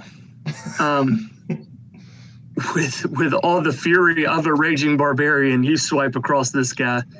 Almost as if feeling the rage coming from Yastava, you're channeling that yourself and just begin to rip this dude to shreds with precision of a sword technique that is clearly not of this world. You dice this guy up quicker than anything anybody's seen, and he falls down dead.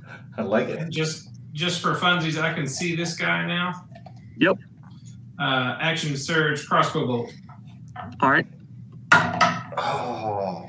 23 points. Or 23 to hit. Yep. Yeah, 23 points. Crossbow is a D8. 6 points of damage. That was worth Right it. after you just slice that dude up, you see the other bandit standing in the corner pull out the crossbow and a very quick reaction, take a shot and catch him high in the chest. You definitely feel like that probably hit something important there in the chest cavity. And with that, it'll be Cal's turn. All right, let's see. 5, 10, 15, 20, 25, 30. All right. And I see. High spy. Yeah, I was gonna say it looks like this guy right here is the only one that I'm able to see that's alive. Yep. So I'm gonna turn and let's see here. And I'll say his appearance, he definitely looks more capable than the others that you've seen. Let's see here. For now. I am going to throw my spear. All right.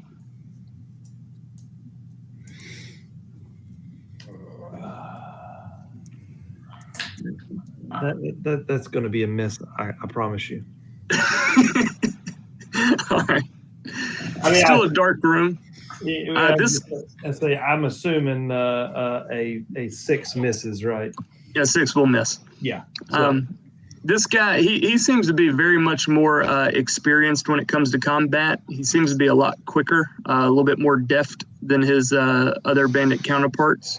This guy's definitely in charge, capable. He sees the spear coming out of the corner of his eye and dodges pretty easily, seeing it coming.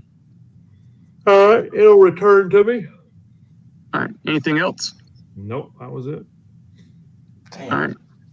That dude's dead. All right. With that, it's his turn. Kind of count on that, Jared. What?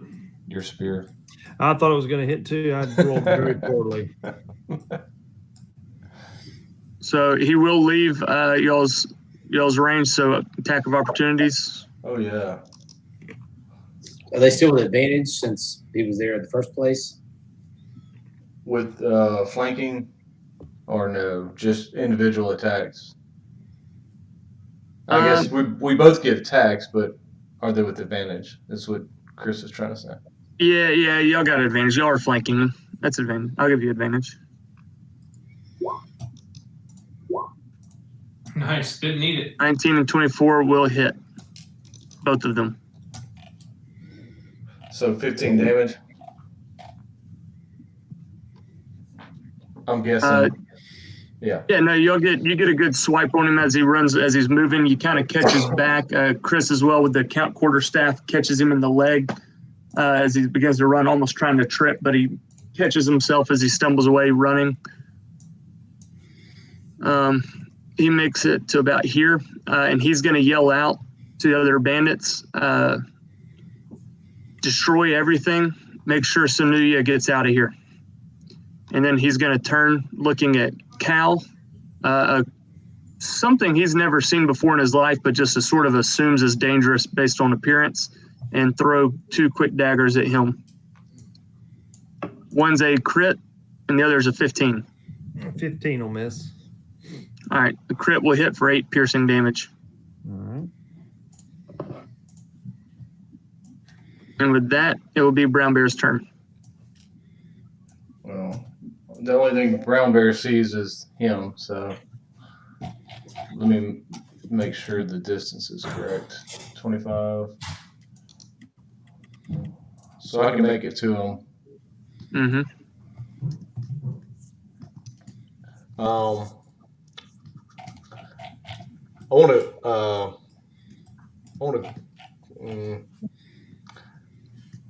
maybe one action. I want to attempt to grapple him. Okay. So that's strength, I guess. There's rules for grappling. Okay. Opposed strength. Yeah, but it's like athletics versus. I see. I don't have. All I have is like the It's like standard. opposing strength checks, isn't it? Well, y'all tell me. I can look it up, but Where is it? I'm a brown bear. So let me see grappling.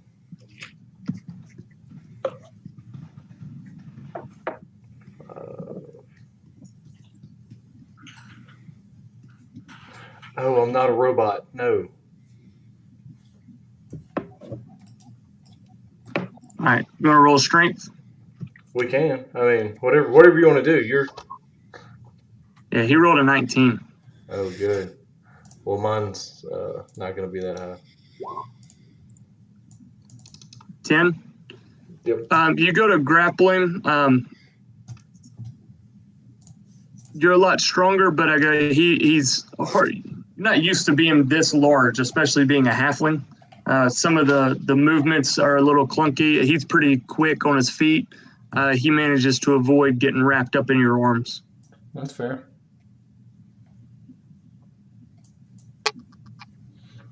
Let's see. I only have one action, so I got a little more movement, I guess.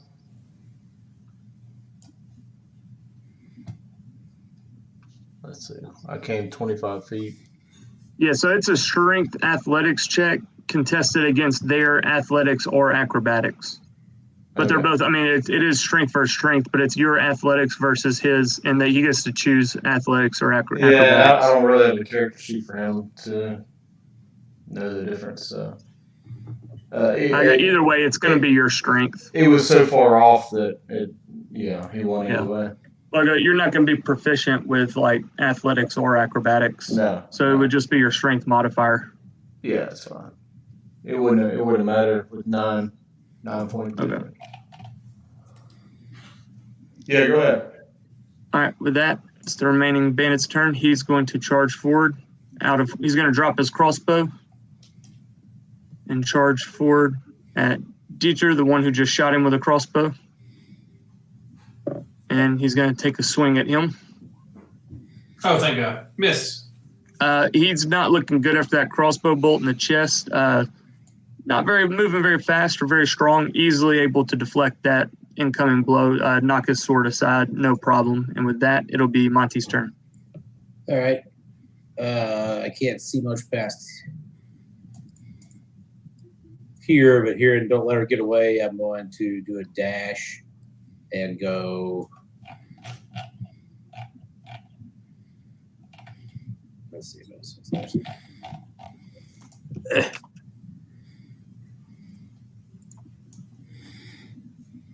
Oh, that's only 70 feet. Only 70. 75, 80, 85. I guess this I'll say you can get to her. You can get to her. Can I stand on this? That's she's like at the end of a door, huh? Yeah, so she's climbing some stairs, and there almost seems to be like cellar doors that open up from the top. You know what I'm saying? Yeah. Like they're gonna push upward. Okay, well, that's it. I've already burned all my key points, so I can't do anything else. Okay. And that Well, bandit's actually, you know dead. what? I can't. No, I didn't take an attack action. Never mind. No, I can't. Okay. With that, it's Yastava's turn. Let me zoom back in. I was trying to see where he was running.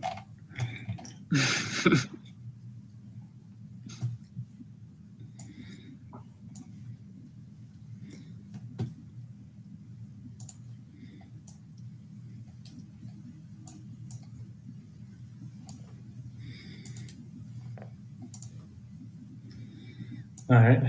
I'm just going to stay where I'm at. And I guess I'll rage again since I didn't attack anybody or get attacked that entire round. Did you not? Mm-mm. Oh, You got dang. attacked with a. She tried to do a whole person. Does that count? That was before. Was it? Yeah. Oh, okay.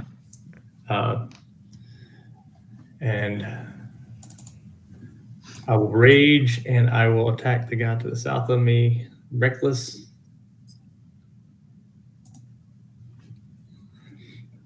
So attack. 17, 17 will hit. 14 points of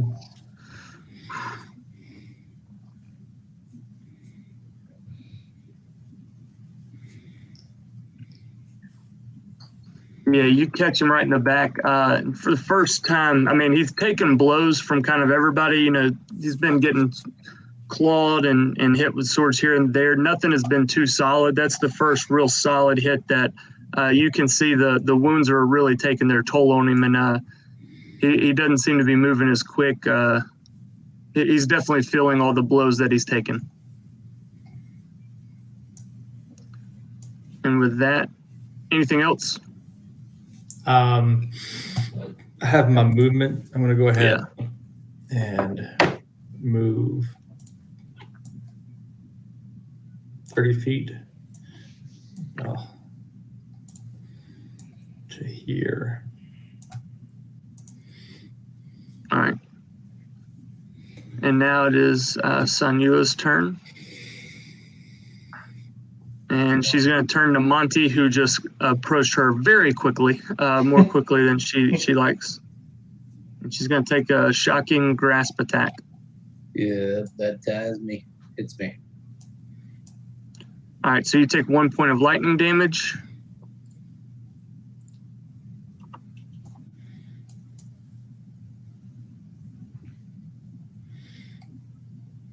Can't take reactions. You can't take reactions, and she's going to run. Smart move. You run away from a monk. It's impossible. Unless she's a monk, which sucks for us. And with that, it is Dietrich's turn. Longsword, 16 to hit. Or greatsword, I mean. Yep, that'll hit. 6 plus 3 is 9 more points of damage. And with that, you cut him down as well. He falls dead to your feet. And I will see that I'm kind of hurt. I'll just run this way 3, 4, 5, and hang out right here. Okay. You see a nice looking desk with chair. Definitely looks to be like a study area and a little crate in the corner. Cool. With that, it is Cal's turn. All right. This dude that just hit me with the daggers, I'm going to walk up to, I guess, whatever the angle that would be, that flank him. I'm going to hit him with a spear. I have advantage. Let's see. We'll take the 19 plus the 6, 25. I assume that'll hit. 1d6 plus 4. That'll be 5 plus 4, so 9 points of piercing damage. Catching solid blow right through the spleen. as you kind of pierce through his stomach and pull back out. And now he's looking wobbly on his toes, bleeding out, kind of a last stand of a warrior that you see standing in front of you. He's shaking, but still holding on, trying to fight to his dying breath. And with that, it is his turn.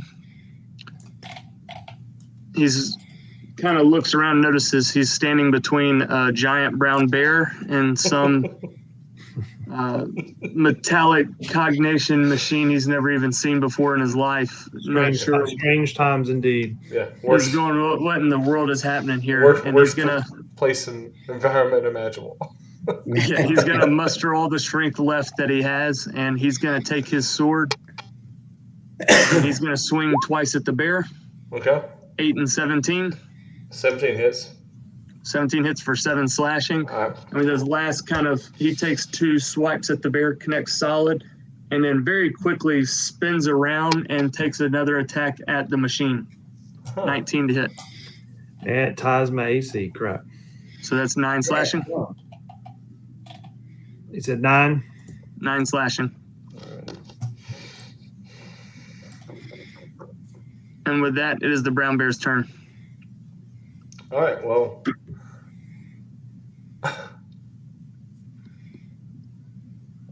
Okay. The brown bear will telepathically talk to this dude and say, "Surrender if you want to live." Make a persuasion check. All right. Or persuasion or intimidation, whatever you want to do. No, I mean, whatever. What is it? Wisdom or I guess they're charisma? both charisma. Yeah, they're both charisma. Oh shit. Nope. No. He's gonna die. He was way too frightened by hearing a voice in his head to even really pay attention to what was said. Okay. Shit. All right. Well, so right now, Brown Bear's gone. He's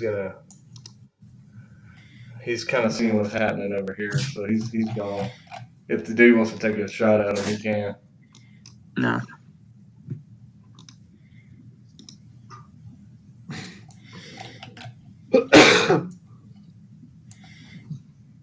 Anything else? Nope. Well, that's all All I right, with got. that, it's Monty's turn. That's the best option I had to try to get some information, but it just wasn't happening. I'm going to quarterstaff her twice. And quarterstaff her once. 16 hits. The 6 will miss for sure.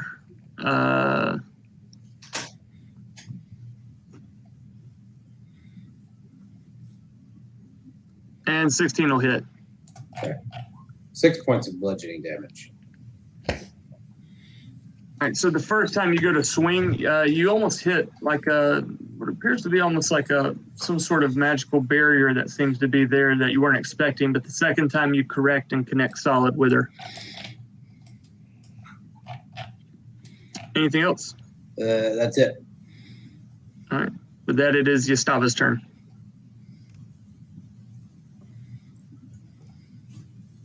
All right. I'm going to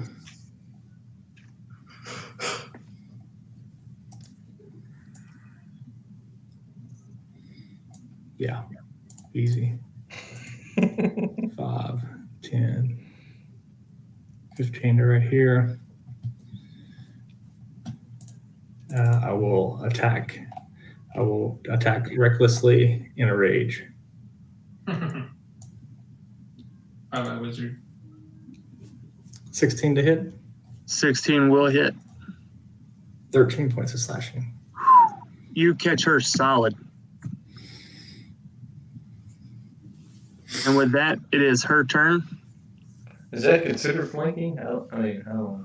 I get advantage anyway Yeah, Yeah. for reckless. right. I didn't know. His flanking's 30 feet. Right.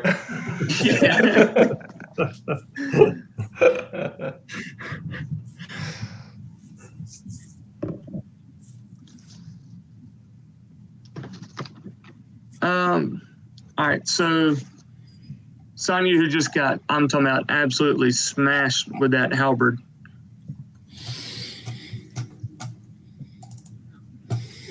Gonna cast another spell.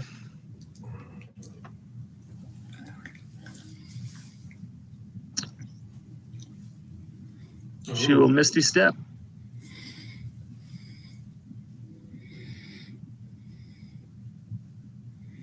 That's so fun. So it's about right there. Still in range. She's gonna take her movement to there.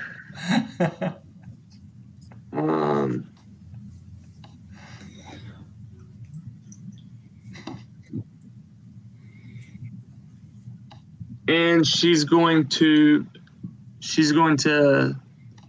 speak to everybody present and say, if you let me live, I have something very valuable that the Atepka Society will probably want.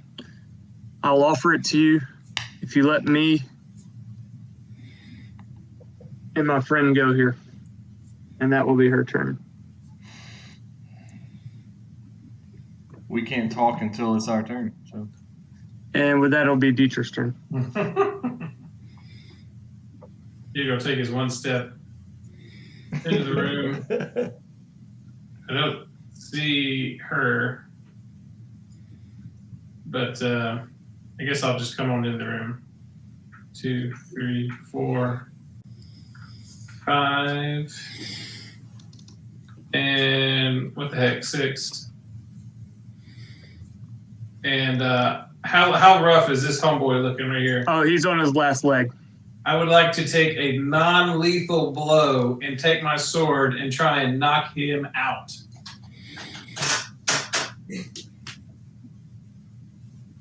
All right, roll an attack. Oh, it's a 2, so 7. You go to punch out at him, and even though he's standing on his lap, I mean, you can see him kind of wobbling where he's at. As I said, this guy's got more experience in combat than most of those you've encountered. He waits kind of for that last moment and kind of uses his strength to kind of dodge out of the way of the blow. Freaking 2. And with that, it'll be Cal's turn. Hearing this, he will take his spear and press it to the neck of this guy and say, basically just say, kneel and surrender, and your safety will be assured. And then I will hold my action to see whether he attacks me or not. Roll a persuasion check. Okay. Persuasion -1. Yeah, that's where I landed. 14 minus 1, 13. All right. So it's his turn. Mm-hmm. He's going to kind of look back at Sanuya, who's his leader, after hearing her words. Look back at you two in front of him. Kind of take a survey of the room. And he's going to take his sword and just kind of stick it in the wood of the floor. And kind of just put his hands up. One hand up as he's kind of grasping a hole in his stomach that somebody just put a spear through a turn ago. And kind of say, all right, if she's given, so will I. I don't want to die here today. Okay. So let me ask guys, anybody wanting to take an attack action, or y'all wanting to talk? That's my move, right? Yeah, it's your move. Yeah, I'm gonna roll over to the dude that just stuck his sword in the ground. Okay.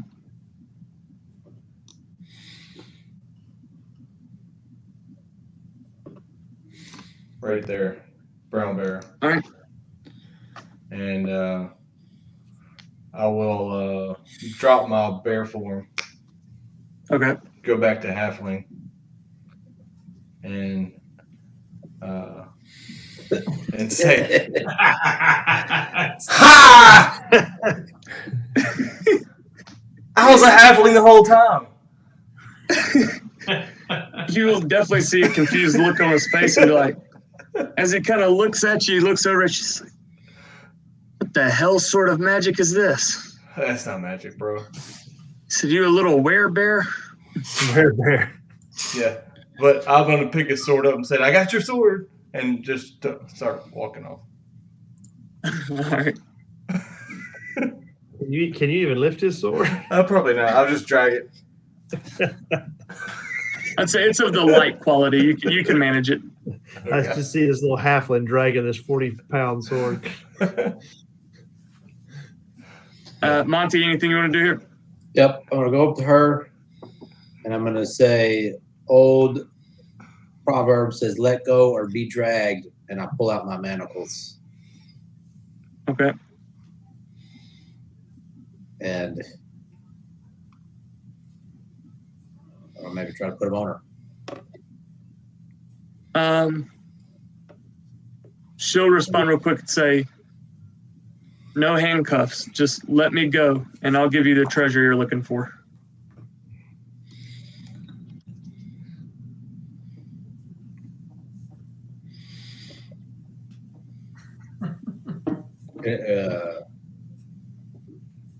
Can I keep on talking, or is this Yeah, it's still your turn. I'll say you get to speak again. okay?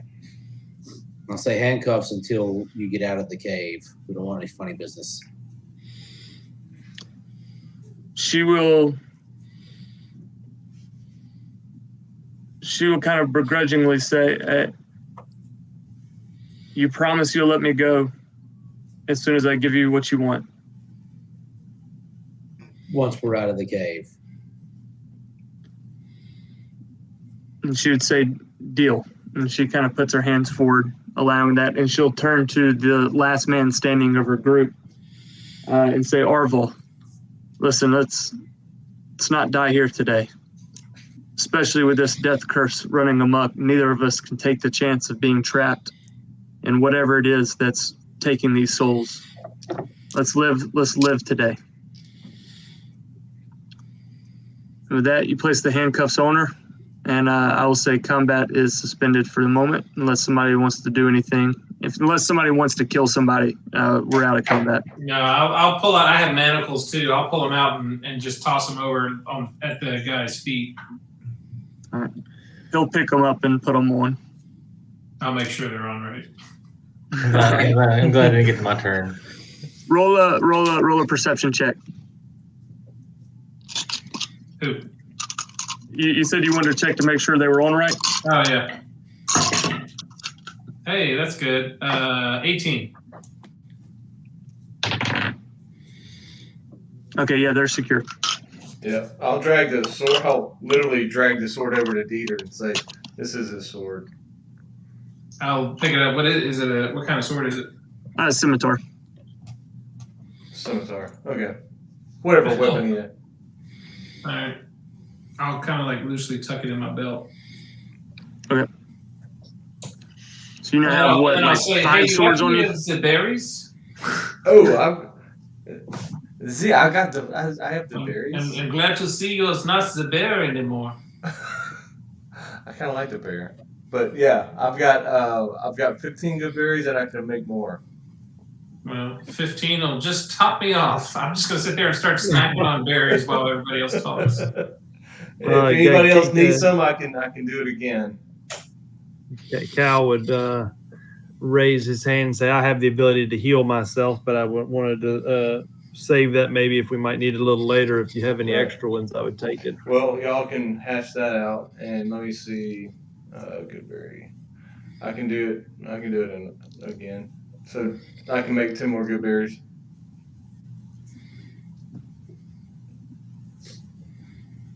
I believe that's how the spell is written. Let me see. Yeah.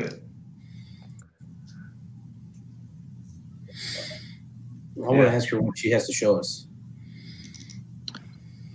She'll, with the manacles around her hand, she'll kind of take her elbow and kind of point to a pocket there on her robe, and she'll say, this is what you're looking for. And she'll kind of offer it up so you could reach in the pocket and grab it. Okay, I do that. All right, what you pull out, It appears to be some kind of small golden trinket. It is in the shape. Let me see here. It's in the shape of a snake's head, but it's very clearly broken off right behind the head. So you can tell this is a part of something larger. It seemed to have been snapped off right behind the snake's head. Large enough to kind of fit in your hand. It's a good size. It fits in the palm of your hand, maybe about the size of just a little bit smaller than like an apple. So all she has is a snake's head, or So that's what you pull out, and she'll tell you this is what you're looking for. I'll ask her, what is it? That's not very much to keep you alive. I wouldn't say that part. I'd just say, what is it? She says, I don't know a lot about it.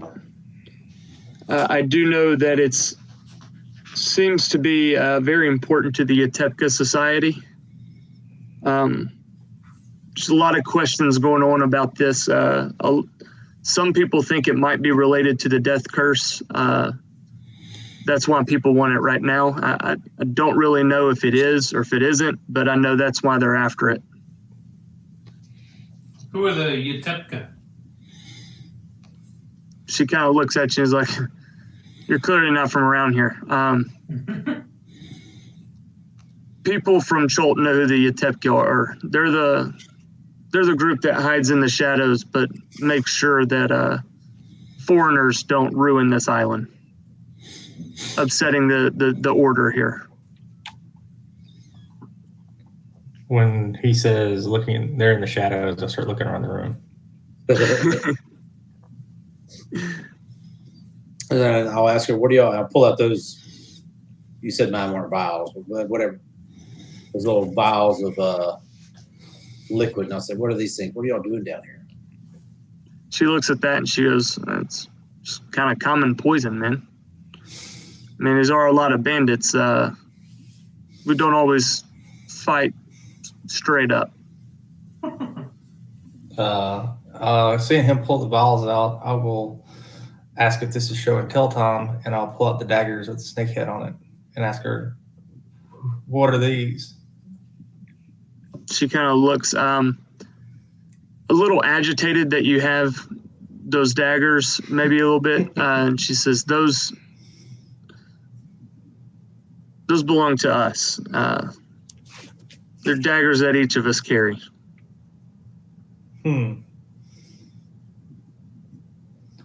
Okay.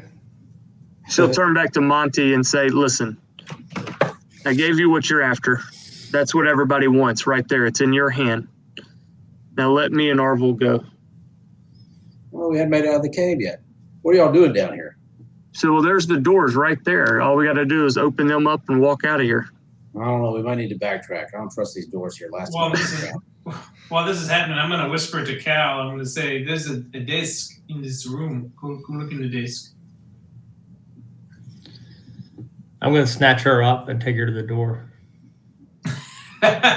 Which door? Whichever door she said leads out of here. These stairs over here lead up to that door. Yeah. So you snatch her up and take her over there? Snatch her up by the back of her gown or whatever she's wearing. I'll tell you what, since we're out of combat, hold on. I definitely want to see this. And be like, you're telling me if I open this door, this room's not You all see now? Yeah. Yeah. All right, cool. I just turned the lights on since we're all out of combat. I'm sorry, what did you say though? I'm just going to tell her last time I opened the door around here, we got washed away. So I'm going to have you stand right here with me while I open this one.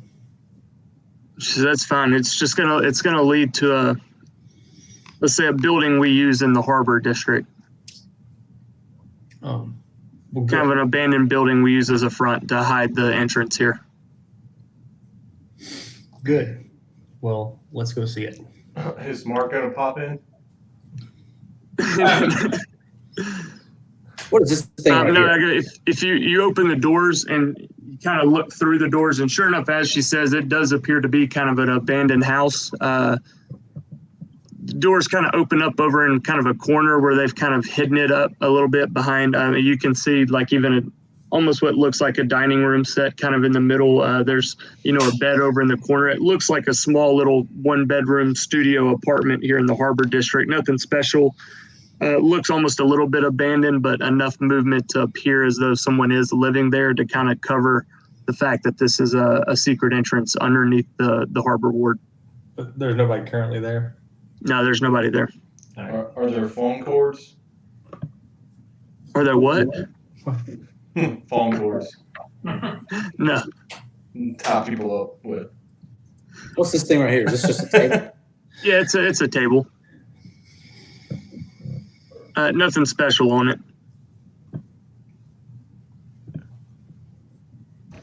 I'm gonna take her up to that room above ground, and you said there's a chair and a table, Mhm. and me and her are just gonna sit there. I'm gonna start patting down bodies over here. I'm gonna go check the desk then. Yeah, y'all do that. Okay. I'm gonna make sure she doesn't disappear on us again. Gotcha. So if you search bodies, you're finding 5 gold piece per body you check. Woo! I'll take these 2. I'll meet. Chris, you find 10 gold piece in the desk in a small little coin purse. Okay. You find some other like notes and maybe some letters, some writings, some things like that. You kind of piece it together. There's some correspondence between Sanuya and who signs the letters as Nahu that you saw earlier from the letter.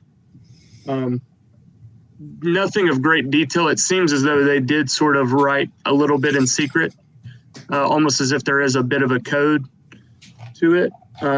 Nothing as clear and direct as the first letter you found about destroy it all. But it does seem, at least you can piece together, there was some sort of plan to get this item into Port Nazaru.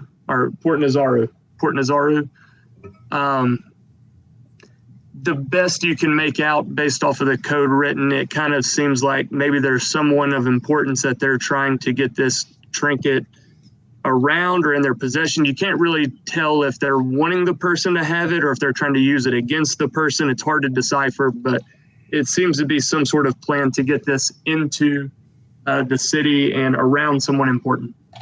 Okay. Gotta check this box. Yes, you can. You open it up, and there seems to be a large egg inside this crate. Oh man, I've already dealt with eggs in the last game. Just put it in the bag of holding. Yeah. How big is the egg? Like ostrich size or like dinosaur size? Ostrich size is probably right. You would assume, and sorry, I didn't really necessarily describe it when you first arrived in Chult. Dinosaurs are very prevalent in the city. Instead of horses and donkeys and goats, those things, you see more dinosaurs being used as pack animals, things of that nature. Does seem to be about ostrich size, but you would assume based on the setting that this is some sort of dinosaur egg. Okay. Nice. I pull it out and I walk back out and say, I got breakfast for tomorrow. Hey, bro, is that an ostrich egg? What's an ostrich? Never mind. Well, if nobody else is looking, I'll check these other 2 bodies. Yeah, 5 gold piece per body you find. I'm going to bring the egg down here and ask this guy what the egg's for. Yeah, looks, he's like, no, it's a little velociraptor egg. A lot of the guys raise them as pets and kind of guardians when they're running in the jungle alone. It's nice to have something to help you out. Is he telling the truth? Yeah, he seems to be telling the truth. It really is a velociraptor egg. That's awesome. Bro, can I have that? He spelled Veloci. You spell velociraptor? Dude, if you get a velociraptor sidekick, that would be awesome.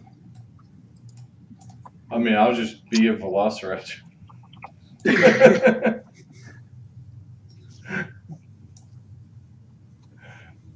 Do we have any like larger dinosaurs? You will find many here pretty soon.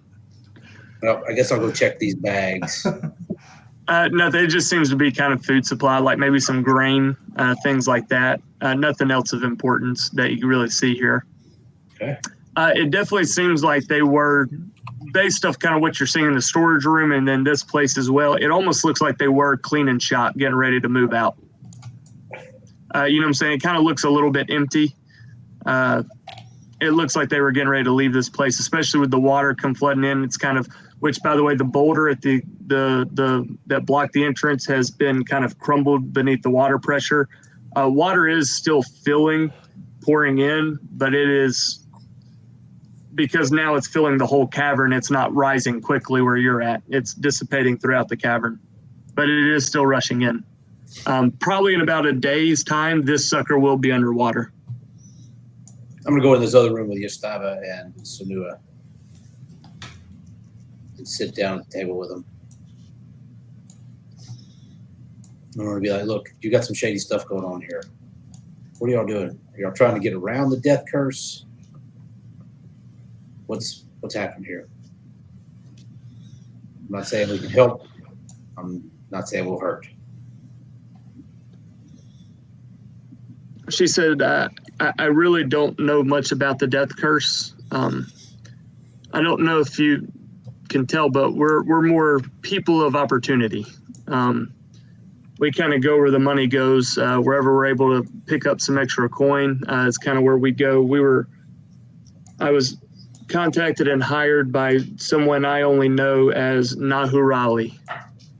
I don't believe that's a real name, more of a name they go by.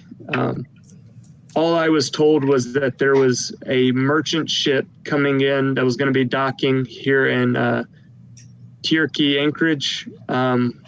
We were told to keep a lookout for it, that it had an item on it that was of great importance, and we needed to get it and await further instructions. And that's what we were kind of waiting on, what the plan was when y'all came upon us.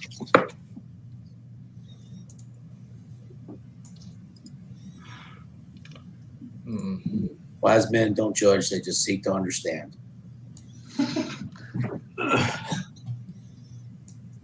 She'll look at you and kind of just say, well, thanks for the insightful words, but I'm just a little freaked out about death right now, man. Some of the things we've seen with, I don't want to die right now.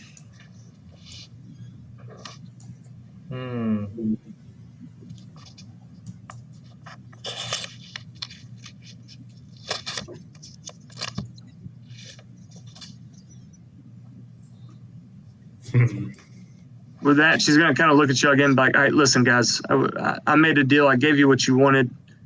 Can me and Orville go now? We're out of the cave. We're here in the house. You're at the harbor ward. Just let us go. I'm going to ask her if she's 100% sure she's given us everything we wanted. She'll respond and say, look, you can check my pockets. That's everything I've got. I don't have anything else here. Yeah, she appears to be telling the truth, and you can indeed search her pockets. You don't find anything else of value. It seems that really is the thing that she's talking about. In fact, I'll tell you, when you hold it in your hand, you get almost a little bit of a creepy vibe from it. Not that its appearance is creepy, but just as you hold it, you almost feel as if there's some sort of force emanating from it, and it kind of gives you a weird feeling. Let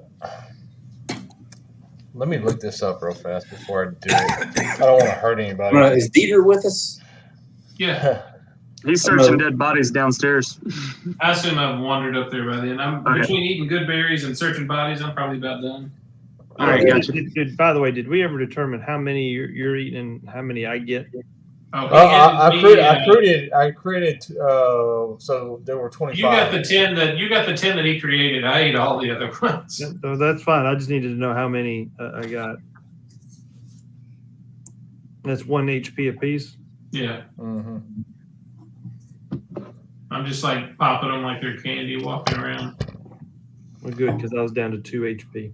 Yeah, I was asking earlier. I was like, I need to. Were you really? If I need to bamf out of my I was in single digits myself. Yeah, And if I need to. that last hit that guy got on me before we all stopped, I was down to 2. Yeah. Jeez. Yeah. No, I was like, I need to get out of bear and get back into good berry form. So now, while they're doing that brings me up to 12. But not knowing what's ahead, I'm going to go ahead and cast Cure Wounds on myself. There you go. I didn't take that. I took good berry, but good berry's actually a little more useful. 5. Yeah, because you can spread them out. 5. Oh, okay, good. That's 5 and 5, 10. So that's gonna max me out. All right. I guess I'm gonna take the manacles off. To do a. And she, no, I can't do that. I can't do that. Yeah, and I'll kind of give what's his name the eye as I take his manacles off too. I still got a scimitar in my belt though. Yeah, don't get. Yeah, they're fine with that. They you definitely get the sense like they really just wanted to live. Not necessarily super committed to a cause or anything. They just really were kind of people of opportunity who were paid some money and they just didn't want to die here. So they're just thankful to give you whatever they want and they just want to be on their way. Well, he can leave without a scimitar, so that's a small gain. Small win. Yeah, he's fine to leave it. It's not like a +3 scimitar. No. No, it is not. All right, we got to find a junk dealer real quick, like. Yeah, before they head out, I'll ask her if she knows any tabaxi in town.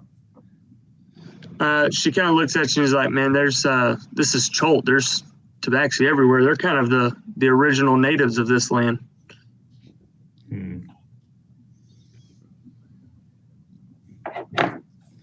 Then I'll ask her if she knows. Let's see. The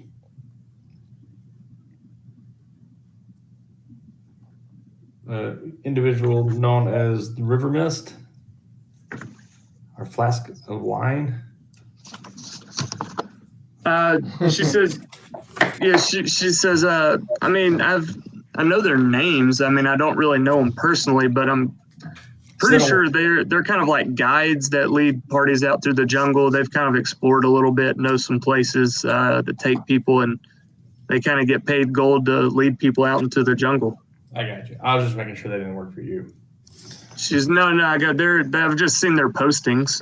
There's kind of a handful of known guides that are a little bit more experienced in the jungle, and I've heard their names, but I don't really know them. Yes, very good. That's all. I was just curious.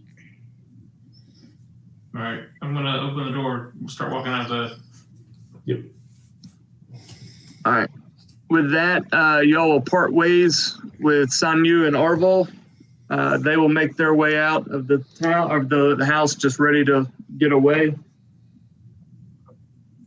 And you find yourselves back in the harbor ward. And at this point, it's like 2 a.m.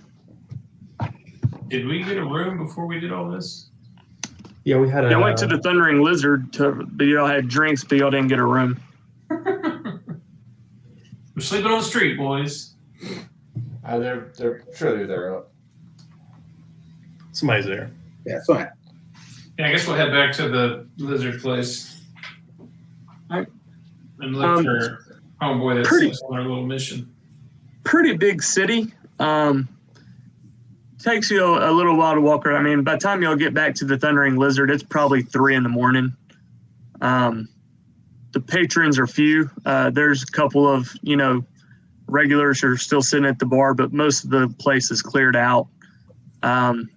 Easily enough, if you ask for a room, bartender offers it up.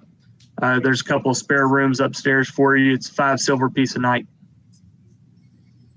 What's the conversion rate for gold to silver? 10 to 1. 10 to I'll 1? buy everybody's rooms right now. I'll throw 5 silver down. You're going to buy everybody's room? I'll buy 1 room. I was buying everybody's room. Now I'm buying 4 rooms. Yeah, bro. I'm sleeping with Dieter. Now I'm buying 3 rooms. Yes, I'll take a key to a room. Yeah, I'll sleep If on the. we're being offered. I'll sleep on the floor. Make sure they have a ground floor room for 1097. We don't want to check the structural integrity at the end. Well, he may fall. Was Lord Cleven in the bar still or no? He was not.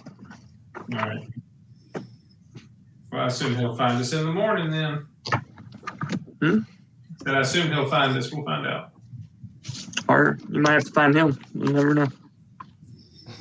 Never know. With that, I mean, if you have nothing else y'all want to do tonight before you take a long rest, I mean, you've got beds for the night where y'all can rest up and finish this up, find Cleven in the morning. And this might be a good place to stop. Yep. So we're not up till 1 o'clock. Since we were wandering the city for a minute, I would turn to who I've seen check everything all night, which I guess was Monty. And Monty did a lot of checking. I say, is anyone following this?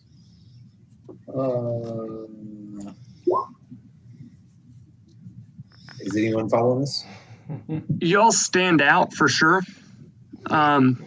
You get a lot of wondering eyes on you as you move through town. Now, granted, it was 2 to 3 in the morning as you made your way back to the Thundering Lizard, so it wasn't exactly a lot of people out on the streets. Most people are in bed asleep, but there's always wondering eyes. You don't notice anyone particularly necessarily following you back to the Thundering Lizard, but there's a lot of people who might have looked maybe like they just their eyes lingered and they were taking note of you. Maybe they watched your steps carefully, but they weren't necessarily following. Once we get in the room, I'm gonna wall check. I got one more wall check for this 24 hours. I'm gonna wall check back into brown bear, and because I sleep better as a brown bear. Okay. But you're just gonna fall asleep as a bear, and in an hour you're gonna wake up as a. Yeah, he just wants to crawl up, you know. He wants to snuggle. I'm gonna take this gigantic chest out of my pack that I've been carrying around, and I'm gonna dump all the loot that I don't want to carry on my person anymore in it.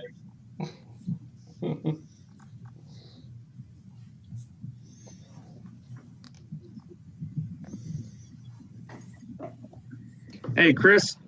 Yeah. My bad. When you checked that desk earlier, you also found a potion of healing, regular basic healing potion. Nice. And a gem that almost gives the appearance of a tiger eye. Ooh. Tiger eye. Yeah, it's definitely some kind of precious stone, but when you look at it, it almost looks a little bit like a tiger eye. They're kind of like a brown Almost like a cat's eye. eye. Okay. Not a balloon knot.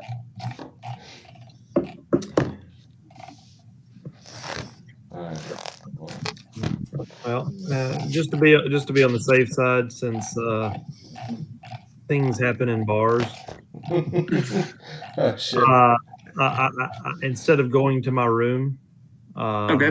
I'm going to find a corner in the pub. Okay. And I'm going to go into sentry mode rest and take my long rest there. All right. Because you are still conscious and can still hear. Yeah, I can see. you're in and that- hear, I can see Yeah. and hear everything. Exactly. So as you're there, you do hear a lot of just chit chat. as you kind of make through the long rest. One argument breaks out that takes kind of note for you. You kind of take notice of. You almost get the feel as you listen to several patrons bicker back and forth. I'm talking about when I say everybody left that's in the bar, which isn't many, it's only a handful, probably 6 to 8 guys there still drinking past 3 a.m. This seems to be an argument that they have had almost daily, almost as if they were waiting for this debate to come up. I mean, you get almost a sense of like a barbershop talk, of friends debating a subject over who's king of the jungle. You kind of like who's greater, Muhammad Ali or what's his name from Coming to America? Exactly. And I go, that's exactly the feel here. It's like they've been waiting for this debate, and they have it often, and they get intense about it. But you do hear a lot of names dropped of who's king of the jungle throughout this conversation. One of them is Krug, Krugg. Whom you get is a sense of a very large monstrosity, ape-like creature.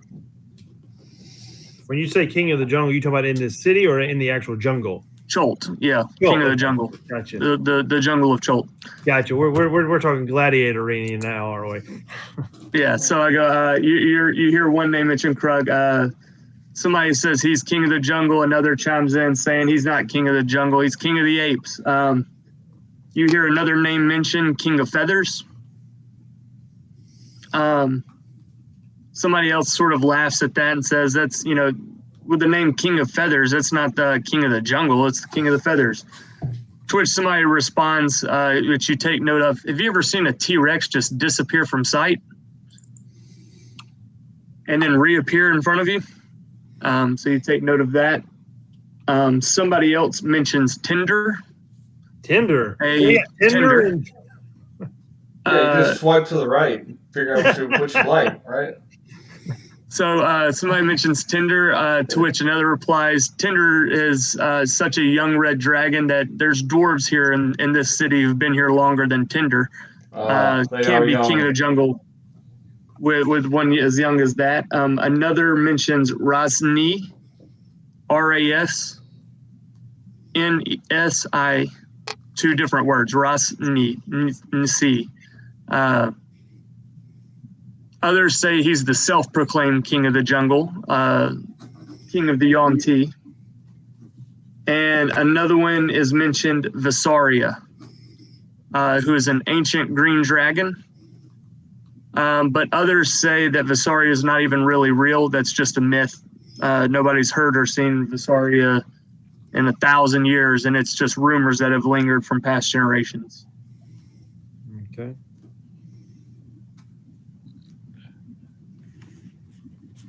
How about that for one? Hey, what was did they have a name for the King of the Feathers? No, that was the name, King of Feathers. Okay. And that is a T-Rex that blinks in and out of existence, apparently, at random. Awesome. And that is straight from the module. It's a blink dog T-Rex. Yeah, I need to get some eyes on that guy. Yeah. Or you'll see him. You'll see him. And then you won't. And then you will. I shouldn't have seen him one time. Good times. We made it back. Yeah, I'm interested in the Coliseum and the council. Yeah, games are starting soon. Yeah, that should be fun. All right, well, that was fun. We all survived. Yay. Yeah. Well, We had some good rolls and some very terrible rolls. got to be more careful with my rages. Yeah, You did just happen to be kind of in the middle right there, kind of on the, everybody was on the edge and you were right in the middle. Well, I thought for sure somebody was going to attack me before my next turn.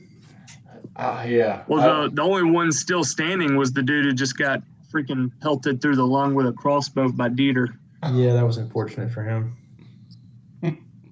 Well, guys, y'all aren't that far away from level 3. Dieter used his action surge. Yeah, you did. Y'all are sitting about 300 XP away from level 3. You should just round up. Round. Round up. Yeah, no, that was fun though. I don't even know what I'd do at level 3. If he's going to Century Rest and bars, we need to get him a hat and a fake mustache. Oh, hey, what me and Brandon talked about, or at least on the side text. Since we're in a bar, can we? We're already there, right? Mm-hmm. Can we procure some like animal fat? Animal fat? Yeah. There's probably some markets here in town where you could get some of that. I'm just talking about like cooking grease. Like rendered bacon fat. That's Yeah, what bacon fat, something like that. Yeah, I don't know if you necessarily have it at the end, but there's definitely places you could find it. Okay. I hope there's a used sword shop. So yeah, we're gonna not right now, but we'll definitely want to do that. Procure rendered fat. Check. Okay. I will make a note of that. Okay. Because we have an issue with a party member. Okay. Who is the egg? I do. All right, you have the egg? Okay. Chris is always the egg keeper. Yeah. I don't want to be responsible for another egg. You got it. Hey, you might get a cool dinosaur pet out of this thing. Don't they imprint on the first thing they see? I don't know. That's Not gonna really be sure how awesome. dinosaurs work. Yeah. All right, good game. All right. That's it for tonight. That was fun, boys. All right. Sounds good. See y'all. See y'all All right. later.